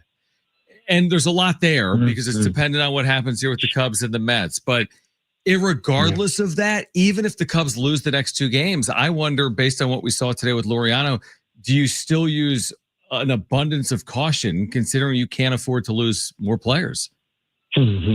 Yeah, that's definitely a consideration. I would say that coupled with, like, if the results don't go like they need to, because the Cubs will have played twice, right? I think their game on Friday, they will have played twice by the time the Padres play. I think that or 3 times, I guess, tonight, tomorrow, and Friday. So I think that will, now certainly that game won't be over, I don't think, by the time the lineup comes out, but I think what you're talking about in terms of not bubble wrap exactly, but you can't afford any more injuries, but you do have to have guys playing. You do have to field the team. And if, let's say, the Cubs lose twice more, they're going for it. I mean, the home thing is real. You guys have been talking about it a long time, and the home thing is real. So they're going to go for it if they have a chance. This bullpen, Kevin, as much as we've talked about it this year and how great they have been, feels kind of shaky of late with Estrada and Morejon. I mean, Morejon's had a fantastic year. There's no doubt about it. But the numbers are the numbers. And his September numbers are pretty average at best compared to the rest of his season. And Jeremiah Estrada has struggled of late. It feels like going into a postseason, series here, the bullpen isn't bulletproof here. Nope. And, a bullpen never is. It's always to me, it's always the most dangerous part of the team to be your best, to be your strength, because they're just, look, the nature of it is it's just volatile, but you are right. I mean, and if this ends up, I'm tired. I cannot put this a better way. So I don't mean to be dour. I don't mean to give you a doomsday scenario. But if this ends up going badly in the postseason and the bullpen, let's say Jeremiah Estrada or whatever, the bullpen has a tough time. We're going to look back at this tough September, and we're going to look back at the fact that they had to keep pumping till late in the month, and they were playing all these close games all year for the most part. And we're going to talk about how the bullpen imploded or whatever. Again, I'm making up a scenario here. I'm not saying this will happen, but you know what? The way this season went has affected the bullpen. They wanted to get Jeremiah Estrada some more rest. He's tired, man. I haven't heard that Adrian Morejon is tired, but here's a young guy having his first real healthy season. So yeah, Yeah, absolutely. Now, has Jeremiah Estrada worked his way out of being a guy that if you have the choice that you were going to put him in the 8th inning at Wrigley Field? Well, let me tell you something. He's going to be so pumped up at Wrigley Field. Maybe you will. He might be throwing 102. If you don't know the history of him and the Cubs, check it out. But yeah, it's been a rough time for Jeremiah. He's tired, man. And they probably, I don't know. I can't really identify a place. Maybe there was a couple of times I was like, why is Jeremiah going in this game right now when people are talking about how he needs a blow? It is definitely something to keep an eye on.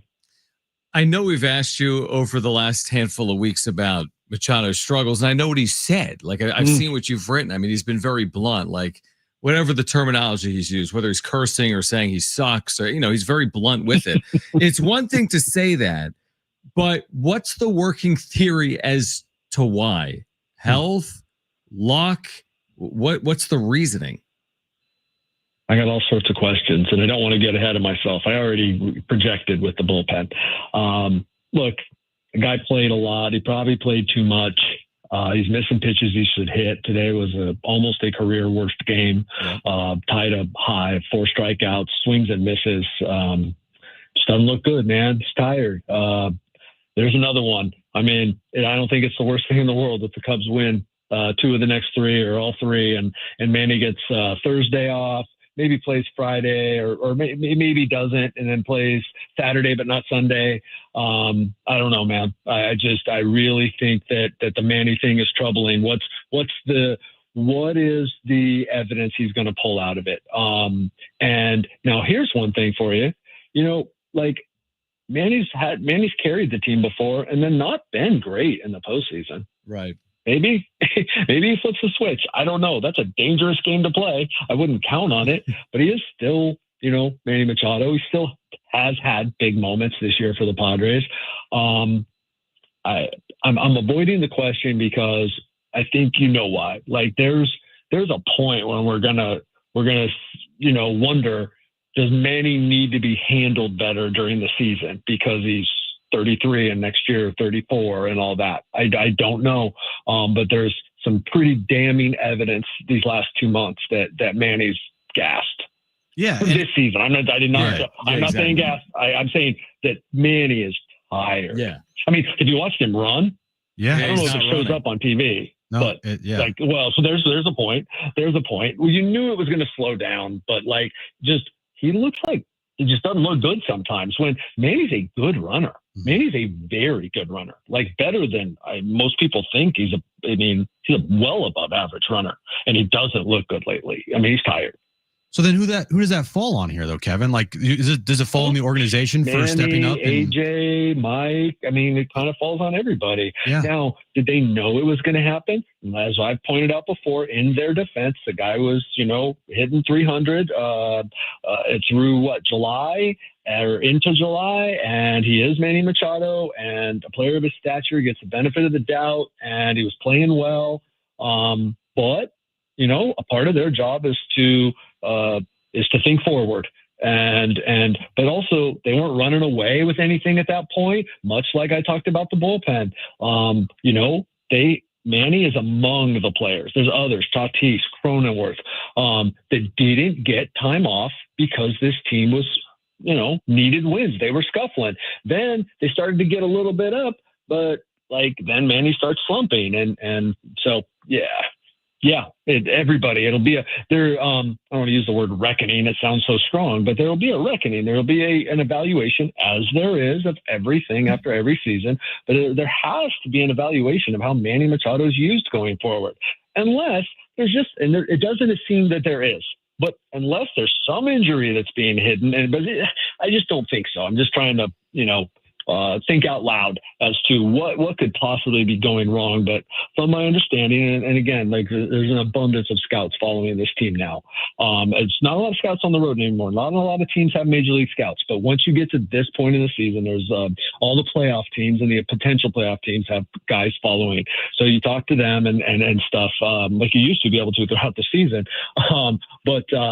Manny looks bad. No one seems to be thinking he's going to look bad in the playoffs, though. That's the respect that Manny Machado gets from baseball people, is like when the lights come on, well, you know what I mean. When the playoff lights come on, Manny Machado will show up. Is honestly, that's how teams are going to attack him. Like, that's still Manny Machado. So that's the impression I'm getting, is that he's still getting that respect. He'll get the respect, but it's on him to produce in the postseason, which is something he struggled to do in his career. And to your point on him being tired, and we'll let you go. At least if there's solace is like Tuesday off because of the clinch day, Thursday off because of an off day. I'm assuming they're giving him one day this weekend plus Monday. So you get a little bit of time here. I mean, for Manny, that's like a world of time. So he's certainly getting 4 some days time in a week here to get ready for Tuesday. There were people, and I think I talked to you about it, like before when we were talking about how, and I was predicting that he would take that Sunday off and get those 2 days for that Colorado series. There were people in the organization, and this is always a group thing that comes down to Mike Schilt makes the decision. And then, but with a lot of input, there are people in the organization who said, this guy needs like 5 or 6 days. We need to clinch this thing, they were saying, because this guy needs like a good portion of a week off. So yeah, I would think, like I said, it ain't the worst thing in the world if we know by the time they play Friday that they really don't have any other choice but to go to Chicago next week or any chance to do anything but that. I don't think it'd be the worst thing in the world. Kevin, always appreciate it. I don't think he's going to get out of rhythm. Yeah, exactly. I mean, he's not exactly. Well said. Well said. Kevin, appreciate it. We'll catch you up Friday. All right. See ya. Kevin Acee, our Padres Insider, brought to you by the all-new Jamul Casino Resort. The Players Place, SDFC Midweek Live in 14 minutes. Jim's back page next.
We will give away tickets for SDFC's final home match of the regular season all day tomorrow. Be with us at 2 p.m. We'll give away pairs of tickets every hour on Jon and Jim, and Darren Smith and Adrian Garcia Marquez standing by for SDFC Midweek Live coming up at 6 p.m. Also, right now, go to our Instagram page, SD Sports 760 on Instagram.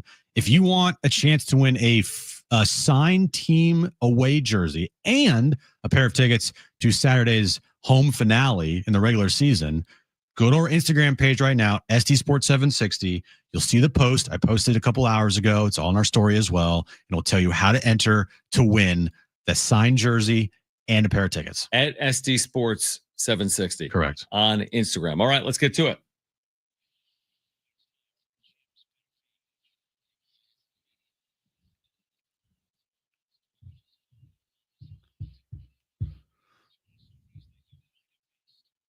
Cinnabon.